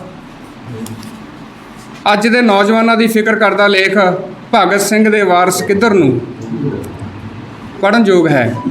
ਇਸ ਤੋਂ ਇਲਾਵਾ ਧੋਖੇ ਬੜੇ ਅਨੋਖੇ, ਆਪਣੇ ਆਪ ਦੇ ਰੂਬਰੂ, ਕਰ ਭਲਾ ਹੋ ਭਲਾ, ਮਾਵਾਂ ਦੀਆਂ ਦੁਆਵਾਂ, ਕਰਤੂਤ ਪਸ਼ੂ ਕੀ ਮਾਨਸ ਜਾਤ ਅਤੇ ਅੰਨੀ ਸ਼ਰਧਾ ਸਾਨੂੰ ਲੈ ਡੁੱਬੇਗੀ ਵਰਗੇ ਮਹੱਤਵਪੂਰਨ ਲੇਖ ਹਨ। ਧਾਰਮਿਕ ਵਿਸ਼ੇ 'ਤੇ ਉਹਨਾਂ ਦੇ 5 ਲੇਖ ਹਨ, ਜਿਨ੍ਹਾਂ ਵਿੱਚ ਰਵਿਦਾਸ ਜੀ ਦੀ ਵਿਚਾਰਧਾਰਾ ਬਾਰੇ, ਬੇਗਮਪੁਰਾ ਸੈਰ ਕੋ ਨਾਓ, ਗੁਰੂ ਗ੍ਰੰਥ ਸਾਹਿਬ ਜੀ ਦੀ ਵਿਚਾਰਧਾਰਾ ਬਾਰੇ ਇੱਕ ਵਿਲੱਖਣ ਧਰਮ ਗ੍ਰੰਥ, ਖਾਲਸਾ ਮੇਰੋ ਰੂਪ ਹੈ ਖਾਸ, ਗੁਰੂ ਨਾਨਕ ਜੀ ਦੀ ਵਿਚਾਰਧਾਰਾ ਬਾਰੇ ਸੱਚ ਸੁਣਾਈ ਸੱਚ ਕੀ ਬਾਣੀ ਨਾਨਕ ਆਖੇ, ਅਤੇ ਸਿੱਖ ਧਰਮ ਵਿੱਚ ਔਰਤ ਦਾ ਸਥਾਨ ਵਰਗੇ ਲੇਖ ਸ਼ਾਮਲ ਹਨ। ਅੱਖੀਂ ਡਿੱਠਾ ਕੈਨੇਡਾ ਵਾਲੇ ਭਾਗ ਵਿੱਚ ਉਹਨਾਂ ਨੇ 5 ਲੇਖ ਲਿਖੇ ਹਨ, ਜਿਨ੍ਹਾਂ ਵਿੱਚ ਕੈਨੇਡਾ ਬਨਾਮ ਪੰਜਾਬ ਵਿੱਚ ਆਪਣੇ ਕੈਨੇਡਾ ਵਸਦੇ ਪੰਜਾਬੀਆਂ ਦੀ ਮਿਹਨਤ ਅਤੇ ਲਗਨ ਨਾਲ ਪ੍ਰਾਪਤ ਕੀਤੇ ਹੋਏ ਅਹੁਦਿਆਂ ਦੀ ਸ਼ਲਾਘਾ ਕੀਤੀ ਹੈ। ਵਿਆਹ ਕੱਚਾ ਕਿ ਪੱਕਾ, ਇਸ ਲੇਖ ਰਾਹੀਂ ਆਪ ਨੇ ਪੰਜਾਬੀਆਂ ਦੀ ਗਲਤ ਹੱਥ ਕੰਡੇ ਅਪਣਾ ਕੇ ਵਿਦੇਸ਼ ਵਿੱਚ ਸੈੱਟ ਹੋਣ ਦੀ ਲਾਲਸਾ ਨੂੰ ਬਿਆਨ ਕੀਤਾ ਹੈ। ਇਸ ਤੋਂ ਇਲਾਵਾ ਇਹ ਵੀ ਤਾਂ ਮੰਤਰੀ ਨੇ ਕਿਰਤ ਤੇ ਕੈਨੇਡਾ, ਮਿੱਟੀ ਦਾ ਮੋਹ ਵਰਗੇ ਮਹੱਤਵਪੂਰਨ ਲੇਖ ਸ਼ਾਮਲ ਹਨ। ਚੌਥੇ ਭਾਗ ਵਿੱਚ ਸਿਹਤ ਸੰਭਾਲ ਰਾਹੀਂ ਆਪ ਨੇ ਹਾਂ ਪੱਖੀ ਸੋਚ ਨੂੰ ਅਪਣਾ ਕੇ ਤੰਦਰੁਸਤ ਰਹਿਣ ਦੇ ਤਰੀਕੇ ਦੱਸੇ ਹਨ। ਖੁਸ਼ੀਆਂ ਦੀ ਖੁਸ਼ਬੋਈ ਲੇਖ ਰਾਹੀਂ ਆਪ ਨੇ ਖੁਸ਼ ਰਹਿਣ ਦੇ 10 ਨੁਕਤੇ ਦੱਸੇ ਹਨ, ਅਤੇ ਹਾਂ ਪੱਖੀ ਸੋਚ, ਸਿਹਤ ਲਈ ਵਰਦਾਨ, ਚਿੰਤਾ ਚਿਖਾ ਬਰਾਬਰ, ਤੰਦਰੁਸਤ ਕਿਵੇਂ ਰਹੀਏ, ਤੁਸੀਂ ਇਹ ਅਲਾਮਤ ਕਿਉਂ ਸਹੇੜ ਲਈ ਵਰਗੇ ਲੇਖ ਹਨ। ਕੁੱਲ ਮਿਲਾ ਕੇ ਇਸ ਕਿਤਾਬ ਦੇ ਸਾਰੇ ਹੀ ਲੇਖ ਪੜ੍ਹਨਯੋਗ ਹਨ ਅਤੇ ਸਾਨੂੰ ਹਰੇਕ ਵਿੱਚੋਂ ਕੋਈ ਨਾ ਕੋਈ ਸਿੱਖਿਆ ਮਿਲਦੀ ਹੈ। ਇਹਨਾਂ ਦੋਵਾਂ ਕਿਤਾਬਾਂ ਦੇ ਮੁੱਖ ਬੰਦ ਬਹੁਤ ਹੀ ਵਿਦਵਾਨ ਲੇਖਕਾਂ ਦੇ ਲਿਖੇ ਹਨ, ਜਿਨ੍ਹਾਂ ਦੇ ਸਾਹਮਣੇ ਮੈਂ ਤਾਂ ਆਟੇ ਵਿੱਚ ਲੂਣ ਦੇ ਬਰਾਬਰ ਹੀ ਹਾਂ। ਗੁਰਦੀਸ਼ ਕੌਰ ਗਰੇਵਾਲ ਜੀ ਮੇਰੀ ਮਾਤਾ ਦੇ ਸਮਾਨ ਹਨ। ਉਹਨਾਂ ਦੀਆਂ ਦੋਵੇਂ ਕਿਤਾਬਾਂ ਬਾਰੇ ਪਰਚਾ ਲਿਖਣਾ ਅਤੇ ਪੜ੍ਹਨਾ ਮੇਰੇ ਲਈ ਖੁਸ਼ੀ ਅਤੇ ਮਾਣ ਵਾਲੀ ਗੱਲ ਹੈ। ਉਮੀਦ ਕਰਦਾ ਹਾਂ ਕਿ ਗੁਰਦੀਸ਼ ਕੌਰ ਗਰੇਵਾਲ ਜੀ ਮੈਨੂੰ ਆਸ਼ੀਰਵਾਦ ਦੇਣਗੇ ਕਿ ਮੈਂ ਅੱਗੇ ਤੋਂ ਹੋਰ ਵਧੀਆ ਲਿਖਣ ਦੇ ਯੋਗ ਬਣ ਸਕਾਂ। ਉਹਨਾਂ ਦੀਆਂ ਇਹਨਾਂ ਦੋਵਾਂ ਪੁਸਤਕਾਂ ਦੇ ਲੋਕ ਅਰਪਣ ਹੋਣ 'ਤੇ ਮੈਂ ਗੁਰਦੀਸ਼ ਕੌਰ ਗਰੇਵਾਲ ਜੀ ਨੂੰ ਵਧਾਈ ਦਿੰਦਾ ਹੋਇਆ ਉਹਨਾਂ ਦੀ ਲੰਮੀ ਉਮਰ ਅਤੇ ਚੰਗੀ ਸਿਹਤ ਦੀ ਕਾਮਨਾ ਕਰਦਾ ਹਾਂ। ਵਿਸ਼ਵ ਸਿੱਖ ਸਾਹਿਤ ਅਕਾਦਮੀ ਪਹਿਲ ਉਹਨਾਂ ਦੀਆਂ ਪੁਸਤਕਾਂ ਨੂੰ ਰਿਲੀਜ਼ ਕਰਨ 'ਤੇ ਵਧਾਈ ਦੀ ਪਾਤਰ ਹੈ। ਬਹੁਤ ਬਹੁਤ ਧੰਨਵਾਦ। ਚੱਲ ਬਾਪੂ ਖੇਤ ਚੱਲੀਏ, ਯਾਦ ਬਾਡੀਆਂ ਦੀ ਬਹੁਤ ਸਤਾਏ, ਹਾੜੀਆਂ ਦੇ ਦਿਨ ਆ ਗਏ, ਕਿਉਂ ਨਾ ਦਾਤੀਆਂ ਦੇ ਦੰਦੇ ਤੂੰ ਕੜਾਏ। ਹਾੜੀਆਂ ਦੇ ਦਿਨ ਆ ਗਏ, ਕਿਉਂ ਨਾ ਦਾਤੀਆਂ ਦੇ ਦੰਦੇ ਤੂੰ ਕੜਾਏ। ਧੁੱਪ ਚੁਬੂਗੀ ਵਿਸਾਖ ਦੀ, ਕਿਤੇ ਬੈਠਾਂਗੇ ਤੂਤਾਂ ਦੀ ਛਾਵੇਂ ਜਾ ਕੇ। ਆਉਣਗੇ ਸਵਾਦ ਵੱਖਰੇ ਅੱਧ ਕੱਚੀਆਂ ਤੂਤੀਆਂ ਖਾ ਕੇ। ਮੋਟਰਾਂ ਤੇ ਆੜੂ ਪੱਕ ਗਏ, ਕਿਤੇ ਰੁੱਤ ਨਾ ਇਹਨਾਂ ਦੀ ਲੰਘ ਜਾਏ। ਹਾੜੀਆਂ ਦੇ ਦਿਨ ਆ ਗਏ। ਸ਼ਾਹੇ ਦੀਆਂ ਪੈੜਾਂ ਲੱਭ ਕੇ ਦੌੜੇ ਮਗਰ ਸ਼ਿਕਾਰੀਆਂ ਨੇ ਜਾਣਾ। ਟਟੀਰੀਆਂ ਨੇ ਰੌਲਾ ਪਾਵਣਾ, ਆਂਡੇ ਪੀ ਜਾਊ ਕੋਈ ਕਾਂ ਮਰ ਜਾਣਾ। ਦਿਸੂਗਾ ਕੋਈ ਵੇੜਾਂ ਵੱਟਦਾ, ਕੋਈ ਭਰੇ ਬੰਨ ਬੰਨ ਕੇ ਚੁਕਾਏ। ਹਾੜੀਆਂ ਦੇ ਦਿਨ ਆ ਗਏ। ਮੁੱਠੀ ਨਾ ਪਿਆਜ਼ ਭੰਨ ਕੇ ਰੋਟੀ ਅੰਬ ਦੇ ਅਚਾਰ ਨਾਲ ਖਾਣੀ। ਗੁੜ ਦੀਆਂ ਖਾ ਕੇ ਰੋੜੀਆਂ ਪੀਣਾ, ਘੜੇ ਦਾ ਮੈਂ ਠੰਡਾ ਠੰਡਾ ਪਾਣੀ। ਖਾਲ ਵਿੱਚ ਬਹਿ ਕੇ ਪੀਣੀਆਂ, ਲੌਡੇ ਵੇਲੇ ਦੀ ਘਰੋਂ ਚਾਹ ਆਏ। ਹਾੜੀਆਂ ਦੇ ਦਿਨ ਆ ਗਏ। ਚੱਲਣਾ ਹੜੰਬਾ ਰਾਤ ਨੂੰ, ਨਾਲੇ ਚੱਲਣਗੇ ਮਿੱਠੇ ਮਿੱਠੇ ਗਾਣੇ। ਦੂਜੇ ਦਿਨ ਮੱਥਾ ਟੇਕ ਕੇ ਨਵੇਂ ਪਾਵਾਂਗੇ ਢੋਲ ਵਿੱਚ ਦਾਣੇ। ਦੇਖੀ ਕਿਵੇਂ ਦੀਪ ਪੈਲੀਆ ਕੱਚੀ ਪਹੀ ਵਿੱਚ ਸਾਈਕਲ ਭਜਾਏ। ਹਾੜੀਆਂ ਦੇ ਦਿਨ ਆ ਗਏ, ਕਿਉਂ ਨਾ ਦਾਤੀਆਂ ਦੇ ਦੰਦੇ ਤੂੰ ਕਢਾਏ। ਚੱਲ ਬਾਪੂ ਖੇਤ ਚੱਲੀਏ। ਇਹ ਗਜ਼ਲ ਪੇਸ਼ ਕਰ ਰਿਹਾ ਤੁਹਾਡੇ ਅੱਗੇ 'ਚ। ਵਜਨ ਬਹਿਰ ਤਾਂ ਨਹੀਂ ਹੋਗਾ, ਮੈਂ ਹਾਈ ਸਿੱਖਣਾ ਉਸਤਾਦ ਜੀ ਤੋਂ, ਜਿਵੇਂ ਵੀ ਹੋਈ ਕਬੂਲ ਕਰਿਓ। ਮਜ਼ਦੂਰ ਹਾਂ ਮੈਂ ਸ਼ਾਹੂਕਾਰ ਨਹੀਂ, ਮੇਰੇ ਕੋਲ ਨੋਟਾਂ ਦੇ ਅੰਬਾਰ ਨਹੀਂ।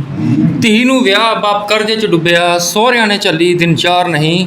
ਉਹ ਘਰ ਛੇਤੀ ਟੁੱਟ ਜਾਂਦਾ ਜਿਸ ਘਰ ਚਲਾਣੇਦਾਰ ਨਹੀਂ। ਹਰ ਗਲਤੀ 'ਤੇ ਪਰਦਾ ਪਾ ਦਿੰਦੇ, ਮਾਪਿਆਂ ਜਿਹਾ ਕੋਈ ਪਹਿਰਾਦਾਰ ਨਹੀਂ। ਮਾਪਿਆਂ ਜਿਹਾ ਕੋਈ ਪੈਰੋਕਾਰ ਨਹੀਂ, ਜਿਸਮ ਵੇਚ ਕੇ ਨੋਟ ਕਮਾਣੇ ਧੰਦਾ ਹੈ ਰੁਜ਼ਗਾਰ ਨਹੀਂ। ਧੰਨਵਾਦ ਜੀ। ਵਿਸ਼ਵ ਸਿੱਖ ਸਾਹਿਤ ਅਕਾਦਮੀ ਦੇ ਵਿਹੜੇ ਦੇ ਵਿੱਚ ਸੁਸ਼ੋਭਿਤ ਤਮਾਮ ਆਲੀਸ਼ਾਨ ਕਲਮਾਂ ਨੂੰ ਬਹੁਤ ਹੀ ਸਤਿਕਾਰ ਅਦਬ ਦੇ ਨਾਲ ਵਾਹਿਗੁਰੂ ਜੀ ਕਾ ਖਾਲਸਾ ਵਾਹਿਗੁਰੂ ਜੀ ਕੀ ਫਤਿਹ। ਸਮੁੱਚੀ ਅਕਾਦਮੀ ਅੱਜ ਬਹੁਤ ਵੱਡੀ ਭਾਗਾਂ ਵਾਲੀ ਹੈ, ਜਿੱਥੇ ਅੱਜ 2 ਕਿਤਾਬਾਂ ਭੈਣ ਜਗਦੀਸ਼ ਉਹਨਾਂ ਦੀਆਂ ਹਰਦੀਸ਼ ਉਹਨਾਂ ਦੀਆਂ ਰਿਲੀਜ਼ ਕੀਤੀਆਂ ਗਈਆਂ ਨੇ, ਅਤੇ ਉਪਰੰਤ ਅੱਛੀਆਂ ਵਿਚਾਰਾਂ ਆਈਆਂ ਨੇ, ਬਹੁਤ ਵਧੀਆ ਵਿਚਾਰਾਂ ਆਈਆਂ ਨੇ। ਸਟਾਰਟਿੰਗ ਤੋਂ ਹੀ ਸੋਹਣੀਆਂ ਵਿਚਾਰਾਂ ਆਈਆਂ ਨੇ, ਚਾਹੇ ਉਹ ਮਤਲਬ ਕਿ ਦਲਿਤ ਦੁਖਾਂਤ ਦੀ ਗੱਲ ਹੋਈ, ਸਿੱਖੀਜ਼ਮ ਦੀ ਗੱਲ ਹੋਈ, ਆਪਣੇ ਸੰਵਿਧਾਨ ਨੂੰ ਬਚਾਉਣ ਦੀ, ਆਪਣੀ ਪਰੰਪਰਾ ਆਪਣੀ ਸੰਸਕ੍ਰਿਤੀ ਨੂੰ ਬਚਾਉਣ ਦੀ ਗੱਲ ਹੋਈ। ਸਾਰੀਆਂ ਹੀ ਵਿਚਾਰਾਂ 'ਤੇ ਗੌਰ ਕਰਨੀ ਬਣਦੀ ਹੈ, ਜ਼ਰੂਰੀ ਹੈ, ਪਹਿਲ ਦੇ ਆਧਾਰ 'ਤੇ। ਬਹੁਤ ਵੱਡੀ ਗੱਲ ਹੈ, ਮਤਲਬ ਮੇਰਾ ਬਹੁਤ ਦਿਲ ਖੁਸ਼ ਹੋਇਆ ਵੀ ਇੱਦਾਂ ਦੀ ਵਿਚਾਰ ਜਦੋਂ ਹੁੰਦੀ ਹੈ। ਦੇਖੋ ਗਾਣੇ ਨੇ, ਅਲੱਗ-ਅਲੱਗ ਕਿਸਮ ਦੇ ਗਾਣੇ ਨੇ, ਦੁਨੀਆ ਪਸੰਦ ਵੀ ਕਰਦੀ ਹੈ, ਚੱਲਦੇ ਵੀ ਨੇ ਲੋਕ, ਸਭ ਕੁਝ ਹੋ ਰਿਹਾ ਹੈ।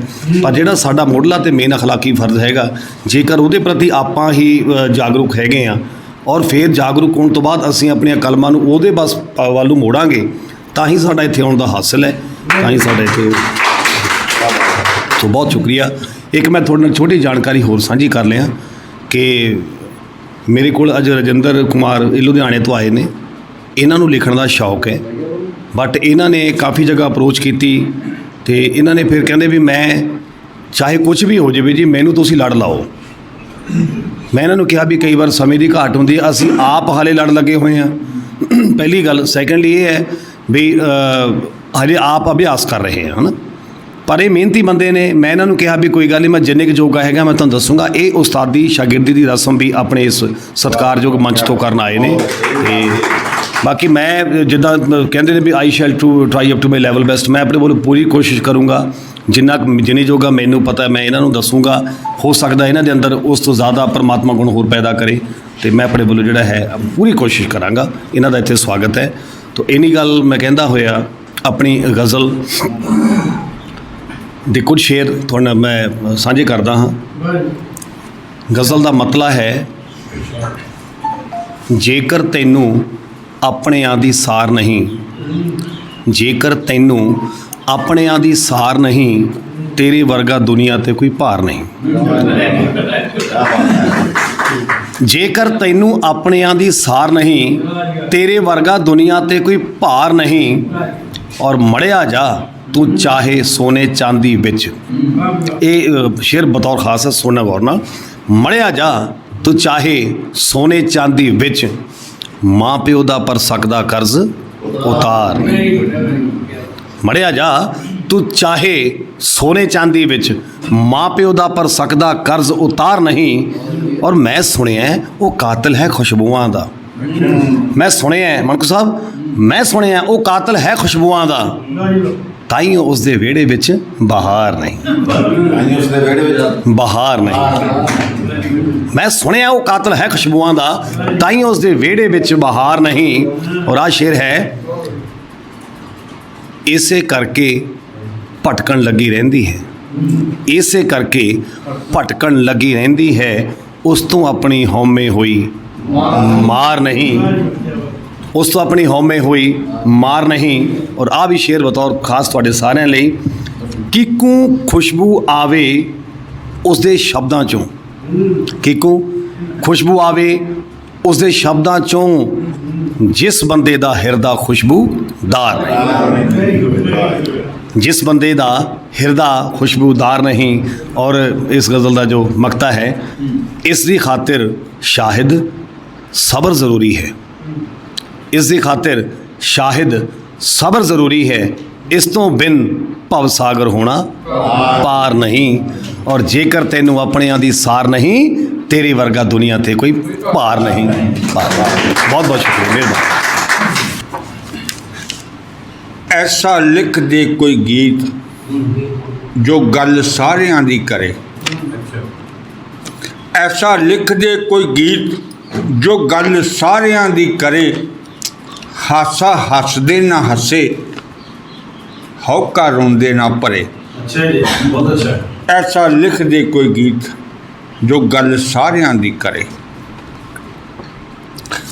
ਹਰ ਦੁਖੀਏ ਦਾ ਦੁੱਖ, ਹਰ ਦੁਖੀਏ ਦਾ ਦੁੱਖ ਅੱਗੇ ਹੋ ਕੇ ਵੰਡਾਵੇ। ਜਿਸ ਰਸਤੇ ਚੋਂ ਲੰਘੇ ਦੁੱਖ ਛੱਡ ਕੇ ਨਾ ਜਾਵੇ। ਕੀ ਬਾਤ ਹੈ, ਬਹੁਤ ਅੱਛਾ। ਹਰ ਦੁੱਖ ਤਕਲੀਫ, ਹਰ ਦੁੱਖ ਤਕਲੀਫ ਉਹ ਤਨ ਆਪਣੇ ਤੇ ਜਰੇ। ਐਸਾ ਲਿਖ ਦੇ ਕੋਈ ਗੀਤ ਜੋ ਗੱਲ ਸਾਰਿਆਂ ਦੀ ਕਰੇ। ਹਾਸਾ ਹੱਸਦੇ ਨਾ ਹੱਸੇ, ਹੌਕਾ ਰੋਂਦੇ ਨਾ ਪਰੇ। ਕੋਈ ਦੁਖੀ ਕਰਸਾਨ ਨਾ ਰੱਸਾ ਗਲ ਵਿੱਚ ਪਾਵੇ। ਕੋਈ ਦੁਖੀ ਕਰਸਾਨ ਨਾ ਰੱਸਾ ਗਲ ਵਿੱਚ ਪਾਵੇ। ਇੱਥੇ ਕਿਰਤੀ ਵਿਚਾਰਾ ਨਾ ਬਿਨ ਕੰਮ ਤੋਂ ਰਹਿ ਜਾਵੇ। ਕੋਈ ਭੈਣ ਭਾਈ ਸਾਡਾ ਇੱਥੇ ਭੁੱਖਾ ਨਾ ਮਰੇ। ਕੋਈ ਭੈਣ ਭਾਈ ਸਾਡਾ ਇੱਥੇ ਭੁੱਖਾ ਨਾ ਮਰੇ। ਐਸਾ ਲਿਖ ਦੇ ਕੋਈ ਗੀਤ ਜੋ ਗੱਲ ਸਾਰਿਆਂ ਦੀ ਕਰੇ। ਹਾਸਾ ਹੱਸਦੇ ਨਾ ਹੱਸੇ, ਹੌਕਾ ਰੋਂਦੇ ਨਾ ਭਰੇ। ਐਸਾ ਲਿਖ ਦੇ ਕੋਈ ਗੀਤ ਜੋ ਗੱਲ ਸਾਰਿਆਂ ਦੀ ਕਰੇ। ਭ੍ਰਿਸ਼ਟਾਚਾਰੀਆਂ ਨੂੰ ਪਾਵੇ ਉਹ ਹਰ ਥਾਂ 'ਤੇ ਨਕੇਲ। ਭ੍ਰਿਸ਼ਟਾਚਾਰੀਆਂ ਨੂੰ ਪਾਵੇ ਉਹ ਹਰ ਥਾਂ 'ਤੇ ਨਕੇਲ। ਸਾਰੀ ਉਮਰ ਲਈ ਠੋਕੇ ਬਲਾਤਕਾਰੀ ਵਿੱਚ ਜੇਲ੍ਹ। ਫਿਰ ਪੱਤਾ ਪੱਤਾ ਇੱਥੇ ਮਾੜੇ ਕੰਮਾਂ ਤੋਂ ਡਰੇ। ਫਿਰ ਪੱਤਾ ਪੱਤਾ ਇੱਥੇ ਮਾੜੇ ਕੰਮਾਂ ਤੋਂ ਡਰੇ। ਐਸਾ ਲਿਖ ਦੇ ਕੋਈ ਗੀਤ ਜੋ ਗੱਲ ਸਾਰਿਆਂ ਦੀ ਕਰੇ। ਹਾਸਾ ਹੱਸਦੇ ਨਾ ਹੱਸੇ, ਹੌਕਾ ਰੋਂਦੇ ਨਾ ਭਰੇ। ਐਸਾ ਲਿਖ ਦੇ ਕੋਈ ਗੀਤ ਦੇਵੇ ਉਹਨਾਂ ਨੂੰ ਤਸੱਲੀ ਜੋ ਬੈਠੇ ਬੇਰੁਜ਼ਗਾਰ। ਦੇਵੇ ਉਹਨਾਂ ਨੂੰ ਤਸੱਲੀ ਜੋ ਬੈਠੇ ਬੇਰੁਜ਼ਗਾਰ। ਕੰਨ ਖਿੱਚ ਕੇ ਜਗਾਵੇ ਸਮੇਂ ਦੀ ਜੋ ਸਰਕਾਰ। ਨਾ ਕਿਤੇ ਲਾਲਚ 'ਚ ਆਵੇ ਕੰਮ ਕਰੇ ਉਹ ਖਰੇ। ਨਾ ਕਿਸੇ ਲਾਲਚ 'ਚ ਆਵੇ ਕੰਮ ਕਰੇ ਉਹ ਖਰੇ। ਐਸਾ ਲਿਖ ਦੇ ਕੋਈ ਗੀਤ ਜੋ ਗੱਲ ਸਾਰਿਆਂ ਦੀ ਕਰੇ। ਹਾਸਾ ਹੱਸਦੇ ਨਾ ਹੱਸੇ, ਹੌਕਾ ਰੋਂਦੇ ਨਾ ਪਰੇ, ਐਸਾ ਲਿਖ ਦੇ ਕੋਈ ਗੀਤ। ਜਿੱਥੇ ਵੱਜਦਾ ਹੋਏ ਢੋਲ, ਬੋਲੀ ਉੱਥੇ ਜਾ ਕੇ ਪਾਵੇ। ਜਿੱਥੇ ਵੱਜਦਾ ਹੋਏ ਢੋਲ, ਬੋਲੀ ਉੱਥੇ ਜਾ ਕੇ ਪਾਵੇ। ਵਿੱਚ ਖੁਸ਼ੀਆਂ ਦੇ ਜਾ ਕੇ ਉਹ ਚਾਰ ਚੰਨ ਲਾਵੇ। ਹੁਣ ਖੁਸ਼ੀਆਂ ਤੇ ਖੇੜੇ, ਪੈਰ ਜਿੱਥੇ ਵੀ ਧਰੇ। ਹੁਣ ਖੁਸ਼ੀਆਂ ਤੇ ਖੇੜੇ, ਪੈਰ ਜਿੱਥੇ ਵੀ ਧਰੇ, ਐਸਾ ਲਿਖ ਦੇ ਕੋਈ ਗੀਤ ਜੋ ਗੱਲ ਸਾਰਿਆਂ ਦੀ ਕਰੇ। ਹਾਸਾ ਹੱਸਦੇ ਨਾ ਹੱਸੇ, ਹੌਕਾ ਰੋਂਦੇ ਨਾ ਪਰੇ, ਐਸਾ ਲਿਖ ਦੇ ਕੋਈ ਗੀਤ ਜੋ ਗੱਲ ਸਾਰਿਆਂ ਦੀ ਕਰੇ। ਐਸਾ ਲਿਖ ਦੇ ਕੋਈ ਗੀਤ। ਸਤਿਕਾਰਯੋਗ ਸਾਥੀ ਸੱਜਣੋ, ਤਕਰੀਬਨ 11:30 ਵਜੇ ਤੋਂ ਆਪਣਾ ਪ੍ਰੋਗਰਾਮ ਸ਼ੁਰੂ ਹੋ ਚੁੱਕਿਆ ਹੈ ਤੇ ਬੜੇ ਵਧੀਆ ਤਰੀਕੇ ਦੇ ਨਾਲ ਆਨੰਦਿਤ ਪ੍ਰੋਗਰਾਮ ਚੱਲਿਆ। ਇਹਦੇ ਵਿੱਚ ਮੈਂ ਥੋੜ੍ਹੀ ਜਿਹੀਆਂ ਦੋ ਕੁ ਬੇਨਤੀਆਂ ਕਰਨੀਆਂ ਚਾਹੁੰਦਾ ਸਾਰੇ ਸੱਜਣਾ ਸਾਥੀਆਂ ਨੂੰ। ਪਹਿਲੇ ਨੰਬਰ 'ਤੇ ਤਾਂ ਜਿਹੜਾ ਤੁਸੀਂ ਸਾਹਮਣੇ ਡੱਬੀ 'ਚ ਲੱਗੀ ਹੋਈ ਦੇਖਦੇ ਹੋ, ਪੰਜਾਬ ਪੰਜਾਬੀ ਜਿੰਦਾਬਾਦ, ਇਹ ਅਸੀਂ ਆਪਣਾ ਚੈਨਲ ਸ਼ੁਰੂ ਕੀਤਾ ਹੈ। ਨਵੇਂ ਸਾਲ ਤੋਂ ਸ਼ੁਰੂ ਕੀਤਾ ਸੀ ਤੇ ਉਸ ਤੋਂ ਬਾਅਦ ਇਹ ਜਿਹੜਾ ਰੋਲ ਆ ਇਹ ਸਾਹਿਤਕ, ਜਿਵੇਂ ਆਪਾਂ ਭੈਣੀ ਸਾਹਿਬ ਦਾ ਸਮਾਗਮ ਸੀ ਅਸੀਂ ਕਵਰੇਜ ਕਰਦੇ ਹਾਂ, ਅੱਜ ਦੀਆਂ ਮੀਟਿੰਗਾਂ ਇਸ ਤਰ੍ਹਾਂ ਕਰ ਲਈ। ਇਹ ਪ੍ਰੋਗਰਾਮ ਪੰਜਾਬ ਪੰਜਾਬੀ ਜਿੰਦਾਬਾਦ ਸਾਡਾ ਚੈਨਲ ਆ, ਉਹ ਅਸੀਂ ਸ਼ੁਰੂ ਕੀਤਾ। ਉਸ ਤੋਂ ਬਾਅਦ ਨਾਲ ਡੇਲੀ ਆਨਲਾਈਨ ਅਖਬਾਰ ਵੀ ਆ ਜਿਹਦਾ ਨਾਮ ਪੰਜਾਬ ਪੰਜਾਬੀ ਜਿੰਦਾਬਾਦ। ਇਹਦੇ ਲਈ ਮੁਬਾਰਕਾਂ ਜੀ ਤੁਹਾਨੂੰ, ਬਹੁਤ ਬਹੁਤ ਮੁਬਾਰਕਾਂ। ਧੰਨਵਾਦ। ਉਸ ਤੋਂ ਬਿਨਾਂ ਜਿਹੜੀ ਅਗਲੀ ਬੇਨਤੀ ਆ, ਸਤਿਕਾਰਯੋਗ ਸ਼ਾਇਦ ਜੀ ਬੈਠੇ ਨੇ, ਮਾਸਟਰ ਸਾਰੇ ਬੈਠੇ ਨੇ, ਜਦੋਂ ਤੁਸੀਂ ਕੋਈ ਰਚਨਾ ਆਪਣੀ ਟਾਈਪ ਕਰਕੇ ਸਿੱਧੀ ਫੇਸਬੁੱਕ 'ਤੇ ਪਾਉਂਦੇ ਹੋ, ਮੈਨੂੰ ਬੜਾ ਗੁੱਸਾ ਚੜ੍ਹਦਾ ਆ। ਦੇਖੋ ਕੋਈ ਅਜੀਤ ਨੂੰ ਭੇਜਦਾ, ਮੈਂ ਬੜੇ ਅਦਾਰਿਆਂ ਨਾਲ ਜੁੜਿਆ, ਕੋਈ ਕਿਤੇ ਭੇਜਦਾ, ਹਾਲਾਂਕਿ ਅੱਜ ਕੱਲ੍ਹ ਚਾਹੇ ਵੱਡੇ ਅਖਬਾਰ ਲਾ ਲਈਏ, ਉੱਥੇ ਛਪਣਾ ਫਰਮਾਇਸ਼ੀ ਗੱਲਾਂ ਬਾਤਾਂ ਨੇ। ਮੇਰੀ ਬੇਨਤੀ ਇਹ ਆ ਵੀ ਸਾਰਿਆਂ ਕੋਲ ਮੇਰਾ WhatsApp ਨੰਬਰ ਹੈ, ਸਾਰੇ ਇੱਕ ਗਰੁੱਪ 'ਚ ਆ ਮੈਂ। ਰਚਨਾ ਜਿਹੜੀ ਆਪਣੀ ਵਧੀਆ ਤਰੀਕੇ ਨਾਲ ਹੁੰਦੇ, ਇਸ ਲਈ ਮੈਂ ਘੁੰਮਣ ਸਾਹਿਬ ਨੂੰ ਦੱਸ ਦਿੰਦਾ, ਇਹ ਜਿਹੜੀ ਆਪਣੀ ਰਚਨਾ ਛਾਪਦੇ ਨੇ ਉਹ ਮੈਨੂੰ ਭੇਜਦੇ ਨੇ ਵੀ ਜੇ ਹੈਗਾ ਤੁਸੀਂ। ਸੋ ਤਾਂ ਕਰਕੇ ਮੇਰੀ ਮਾਸਟਰ ਜੀ ਸਾਰਿਆਂ ਨੂੰ ਬੇਨਤੀ ਹੈ, ਮੈਂ ਇਕੱਲੇ ਨਾਂ ਹੀ ਲੈਣਾ ਵੀ ਇਹਦੇ ਵਿੱਚ ਮੈਂ ਕਿਸੇ ਤੋਂ ਕੋਈ ਲੈਣ ਨਹੀਂ, ਕੋਈ ਦੇਣ ਨਹੀਂ, ਇੱਕ ਸਾਹਿਤ ਨੂੰ ਪ੍ਰਫੁੱਲਤ ਕਰਨ ਦੀਆਂ ਗੱਲਾਂ ਬਾਤਾਂ ਨੇ ਵੀ ਸਾਡੇ ਜਿੰਮੇ ਥੋੜ੍ਹੀ ਬਹੁਤ ਜਿਹੜੀ ਸੇਵਾ ਆ ਗਈ। ਆਪਣੀ ਕੋਈ ਮਿੰਨੀ ਕਹਾਣੀਆਂ, ਕੋਈ ਰਚਨਾ, ਬਹੁਤ ਸ਼ਾਨਦਾਰ ਗਜ਼ਲ ਹੁਣ ਜਿੰਮੀ ਨੇ ਗਰੁੱਪ ਦੇ ਵਿੱਚ ਪਾਤੀ, ਮੈਂ ਉੱਥੋਂ ਚੱਕ ਕੇ ਅਖਬਾਰ 'ਤੇ ਲਾਤੀ, ਉਹ ਗੱਲ ਹੀ ਬਣੀ, ਪਹਿਲਾਂ ਆਊਟ ਹੋਈ ਆ। ਸੋ ਮੇਰੀ ਹੱਥ ਜੋੜ ਕੇ ਬੇਨਤੀ ਆ ਕਿ ਇੰਨਾ ਕੁ ਮੈਨੂੰ ਸਹਿਯੋਗ ਦੇ ਦਿਆ ਕਰੋ। ਜਿਹੜੀ ਕੋਈ ਰਚਨਾ ਕਿਸੇ ਨੂੰ ਫੁਰਨਾ ਫੁਰਦਾ ਉਹ ਸਾਨੂੰ ਭੇਜੋ। ਮੈਂ ਕੋਸ਼ਿਸ਼ ਤਾਂ ਕਰਦਾ ਵੀ ਹੋਰ ਅਖਬਾਰਾਂ ਵਿੱਚ ਵੀ ਜਾਇਆ ਜਾਵੇ, ਪਰ ਫਿਰ ਵੀ ਜਿਹੜਾ ਸਾਡੇ ਆਪਣੇ ਹੱਥ ਦੇ ਵਿੱਚ ਮੈਟਰ ਆ ਉਹ ਅਸੀਂ ਘੰਟੇ ਬਾਅਦ ਜਾਂ ਦੂਜੇ ਦਿਨ ਲਿਆ ਕੇ ਤੁਹਾਡੀ ਕਚਹਿਰੀ ਵਿੱਚ ਪੇਸ਼ ਕਰ ਦਿਆ ਕਰਨਾ। ਇਹ ਸਹਿਯੋਗ ਮੰਗ ਰਿਹਾ ਹੈ ਜੀ। ਮੈਨੂੰ ਆਸ ਹੈ ਵੀ ਕੋਈ ਇਹ ਮੇਰੀ ਬੇਨਤੀ 'ਤੇ ਜ਼ਰੂਰ ਗੌਰ ਫਰਮਾਓਗੇ। ਉਸ ਤੋਂ ਬਾਅਦ ਜਿਹੜੀ ਹੁਣ ਮੇਰੀ ਰਚਨਾ ਦੇ ਸੰਬੰਧ ਦੇ ਵਿੱਚ ਵਾਰੀ ਆਈ ਹੈ ਤੇ ਜਿਹੜੀਆਂ ਆਪਾਂ ਨੇ ਕਿਤਾਬਾਂ ਰਿਲੀਜ਼ ਕੀਤੀਆਂ ਬੀਬੀ ਗੁਰਦੀਸ਼ ਕੌਰ ਗਰੇਵਾਲ ਦੀਆਂ, ਉਹਨਾਂ ਦੀ 8 ਮਾਰਚ ਜਿਹੜੀ ਹੁਣ ਲੰਘ ਕੇ ਗਈ ਆ, ਔਰਤ ਦਿਵਸ ਨੂੰ ਸਮਰਪਿਤ ਇੱਕ ਕਵਿਤਾ ਸੀ ਜਿਹੜੀ ਕਿ ਕਈ ਮੰਚਾਂ ਦੇ ਉੱਪਰ ਉਹਨਾਂ ਨੇ ਆਪ ਪੜ੍ਹੀ ਇੰਟਰਨੈਸ਼ਨਲ ਤੌਰ 'ਤੇ, ਤੇ ਮੈਂ ਵੀ ਇੱਧਰ ਉੱਧਰ ਛਾਪਣ ਦਾ ਯਤਨ ਕੀਤਾ। ਕਿਉਂ ਨਾ, ਮੈਂ ਕਿਹਾ ਵੀ ਇਹ ਜਿਹੜੀ ਆ ਉਹੀ ਰਚਨਾ ਤੁਹਾਡੇ ਨਾਲ ਸਾਂਝੀ ਕੀਤੀ ਆ। ਇਹਦਾ ਨਾਮ ਹੈ ਜੀ ਅਬਲਾ ਨਾ ਸਮਝ ਬੈਠੀ। ਮੈਂ ਤਾਂ ਪਿਤਾ ਦਸ਼ਮੇਸ਼ ਦੀ ਹਾਂ ਬੱਚੀ, ਮੈਨੂੰ ਮੋਮ ਦੀ ਗੁੱਡੀ ਨਾ ਜਾਣ ਬੀਬਾ। ਮੈਂ ਤਾਂ ਪਿਤਾ ਦਸ਼ਮੇਸ਼ ਦੀ ਹਾਂ ਬੱਚੀ, ਮੈਨੂੰ ਮੋਮ ਦੀ ਗੁੱਡੀ ਨਾ ਜਾਣ ਬੀਬਾ। ਮੈਨੂੰ ਭੁੱਲ ਕੇ ਅਬਲਾ ਨਾ ਸਮਝ ਬੈਠੀ, ਮੇਰੀ ਸ਼ਕਤੀ ਤੋਂ ਹੈ ਅਣਜਾਣ ਬੀਬਾ। ਕਦੇ ਮਾਂ ਗੁਜਰੀ, ਕਦੇ ਬਣੀ ਭਾਨੀ, ਮਾਈ ਭਾਗੋ ਦੀ ਬਣੀ ਕਰਤਾਰ ਹਾਂ ਮੈਂ। ਕਦੇ ਸ਼ਰਨ ਕੌਰ ਬਣ ਢੋਲ ਲਾਸ਼ਾਂ, ਸ਼ਹੀਦ ਸਿੰਘਾਂ ਦੀ ਕਰਦੀ ਸੰਸਕਾਰ ਹਾਂ ਮੈਂ। ਮੇਰਾ ਮਾਨੀ ਮਾਂ ਐਪਰ ਮੱਤ ਉੱਚੀ, ਕਦੇ ਮਾਂ ਗੁਜਰੀ, ਕਦੇ ਬਣੀ ਭਾਨੀ, ਮਾਈ ਭਾਗੋ ਦਾ ਬਣੀ ਕਰਤਾਰ ਹਾਂ ਮੈਂ। ਕਦੇ ਸ਼ਰਨ ਕੌਰ ਬਣ ਢੋਲ ਲਾਸ਼ਾਂ, ਸ਼ਹੀਦ ਸਿੰਘਾਂ ਦਾ ਕਰਦੀ ਸੰਸਕਾਰ ਹਾਂ ਮੈਂ। ਮੇਰਾ ਮਾਨੀ ਮਾਂ ਐਪਰ ਮੱਤ ਉੱਚੀ, ਕਿਹੜੀ ਮੈਂ ਪੜ੍ਹਾਈ ਨਹੀਂ ਪੜ੍ਹ ਸਕਦੀ, ਲੋੜ ਪਵੇ ਤਾਂ ਮੋਢੇ ਨਾਲ ਜੋੜ ਮੋਢਾ, ਲੋੜ ਪਵੇ ਤਾਂ ਮੋਢੇ ਨਾਲ ਜੋੜ ਮੋਢਾ, ਮੈਂ ਤਾਂ ਜੰਗ ਮੈਦਾਨੇ ਵੀ ਖੜ ਸਕਦੀ।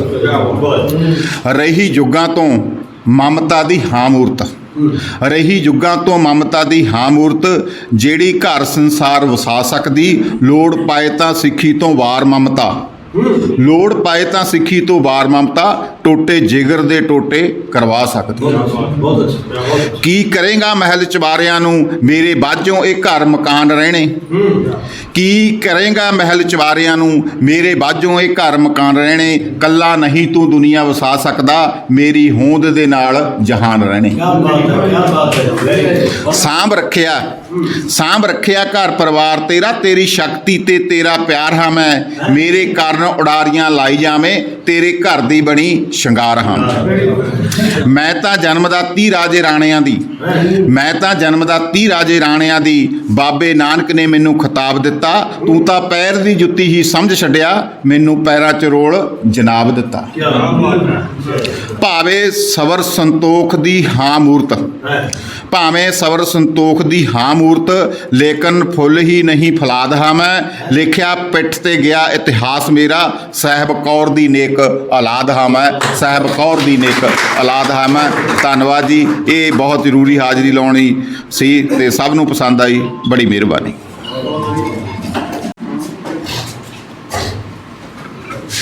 ਅੱਜ ਬੜਾ ਹੀ ਭਾਗਾਂ ਵਾਲਾ ਦਿਨ ਹੈ ਕਿ ਸਾਡੇ ਕੋਲ ਪ੍ਰਵਾਸੀ ਲੇਖਿਕਾ ਬੀਬੀ ਗੁਰਦੀਸ਼ ਕੌਰ ਗਰੇਵਾਲ ਜੀ ਦੀਆਂ 2 ਕਿਤਾਬਾਂ ਸਾਹਾਂ ਦੀ ਸਰਗਮ ਅਤੇ ਖੁਸ਼ੀਆਂ ਦੀ ਖੁਸ਼ਬੋਈ ਅਸੀਂ ਲੋਕ ਅਰਪਣ ਕੀਤੀਆਂ ਹਨ।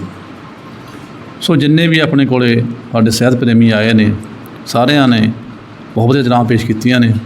ਸਾਰਿਆਂ ਨੂੰ ਬਹੁਤ ਬਹੁਤ ਮੁਬਾਰਕਬਾਦ, ਵਧਾਈਆਂ ਜੀ, ਅਤੇ ਸਭ ਦਾ ਬਹੁਤ ਧੰਨਵਾਦ ਜੀ। ਅਤੇ ਇਸੇ ਤਰ੍ਹਾਂ ਆਪਾਂ ਜੁੜਦੇ ਰਹਿਣਾ। ਹਰ ਵਾਰ ਛੋਟੀਆਂ ਮੋਟੀਆਂ ਘਟਨਾਵਾਂ ਘਟ ਦਿੰਦੀਆਂ, ਕਈ ਵਾਰ ਹੋ ਜਾਂਦਾ, ਕਈ ਵਾਰ, ਅਤੇ ਉਹਨਾਂ ਤੋਂ ਬਚ ਕੇ ਇਹ ਨਹੀਂ ਹੈਗਾ ਵੀ ਹੁਣ ਜੀ ਮੈਨੂੰ ਫਲਾਣੇ ਨੇ ਐਂ ਕਹਿ ਤਾ, ਧਮਕੀ ਨੇ ਐਂ ਕਹਿ ਤਾ ਨਾ। ਇਹ ਹੁੰਦਾ ਆਇਆ, ਹੁੰਦਾ ਰਹਿਣਾ। ਜਿਸ ਸਕੂਲ 'ਚ ਮੈਂ ਪੜ੍ਹਾ ਰਿਹਾ ਵਾਂ, ਮੈਂ 25 ਸਾਲ ਤੋਂ ਪੜ੍ਹਾ ਰਿਹਾ ਉਸ ਸਕੂਲ ਦੇ ਵਿੱਚ। ਤਕਰੀਬਨ 35 ਤੋਂ ਉੱਪਰ ਟੀਚਰ ਮੇਰੇ ਕੋਲ ਜਾ ਚੁੱਕੇ ਨੇ ਬਦਲ ਕੇ, ਕੋਈ ਰਿਟਾਇਰਮੈਂਟ ਹੋ ਗਿਆ, ਕੋਈ ਬਦਲੀ ਕਰਾ ਗਿਆ। ਹਰੇਕ ਦੇ ਆਪੋ ਆਪਣੇ ਸੁਭਾਅ ਨੇ, ਅਤੇ ਉਸ ਹਿਸਾਬ ਦੇ ਨਾਲ ਆਪਾਂ ਨੂੰ ਹਰੇਕ ਨੂੰ ਇੱਕ ਦੂਜੇ ਨੂੰ ਟੈਕਲ ਕਰਨਾ ਪੈਂਦਾ ਅਤੇ ਕਰਨਾ ਵੀ ਚਾਹੀਦਾ। ਤੋ ਸਾਰਿਆਂ ਦਾ ਬਹੁਤ ਬਹੁਤ ਧੰਨਵਾਦ ਜੀ।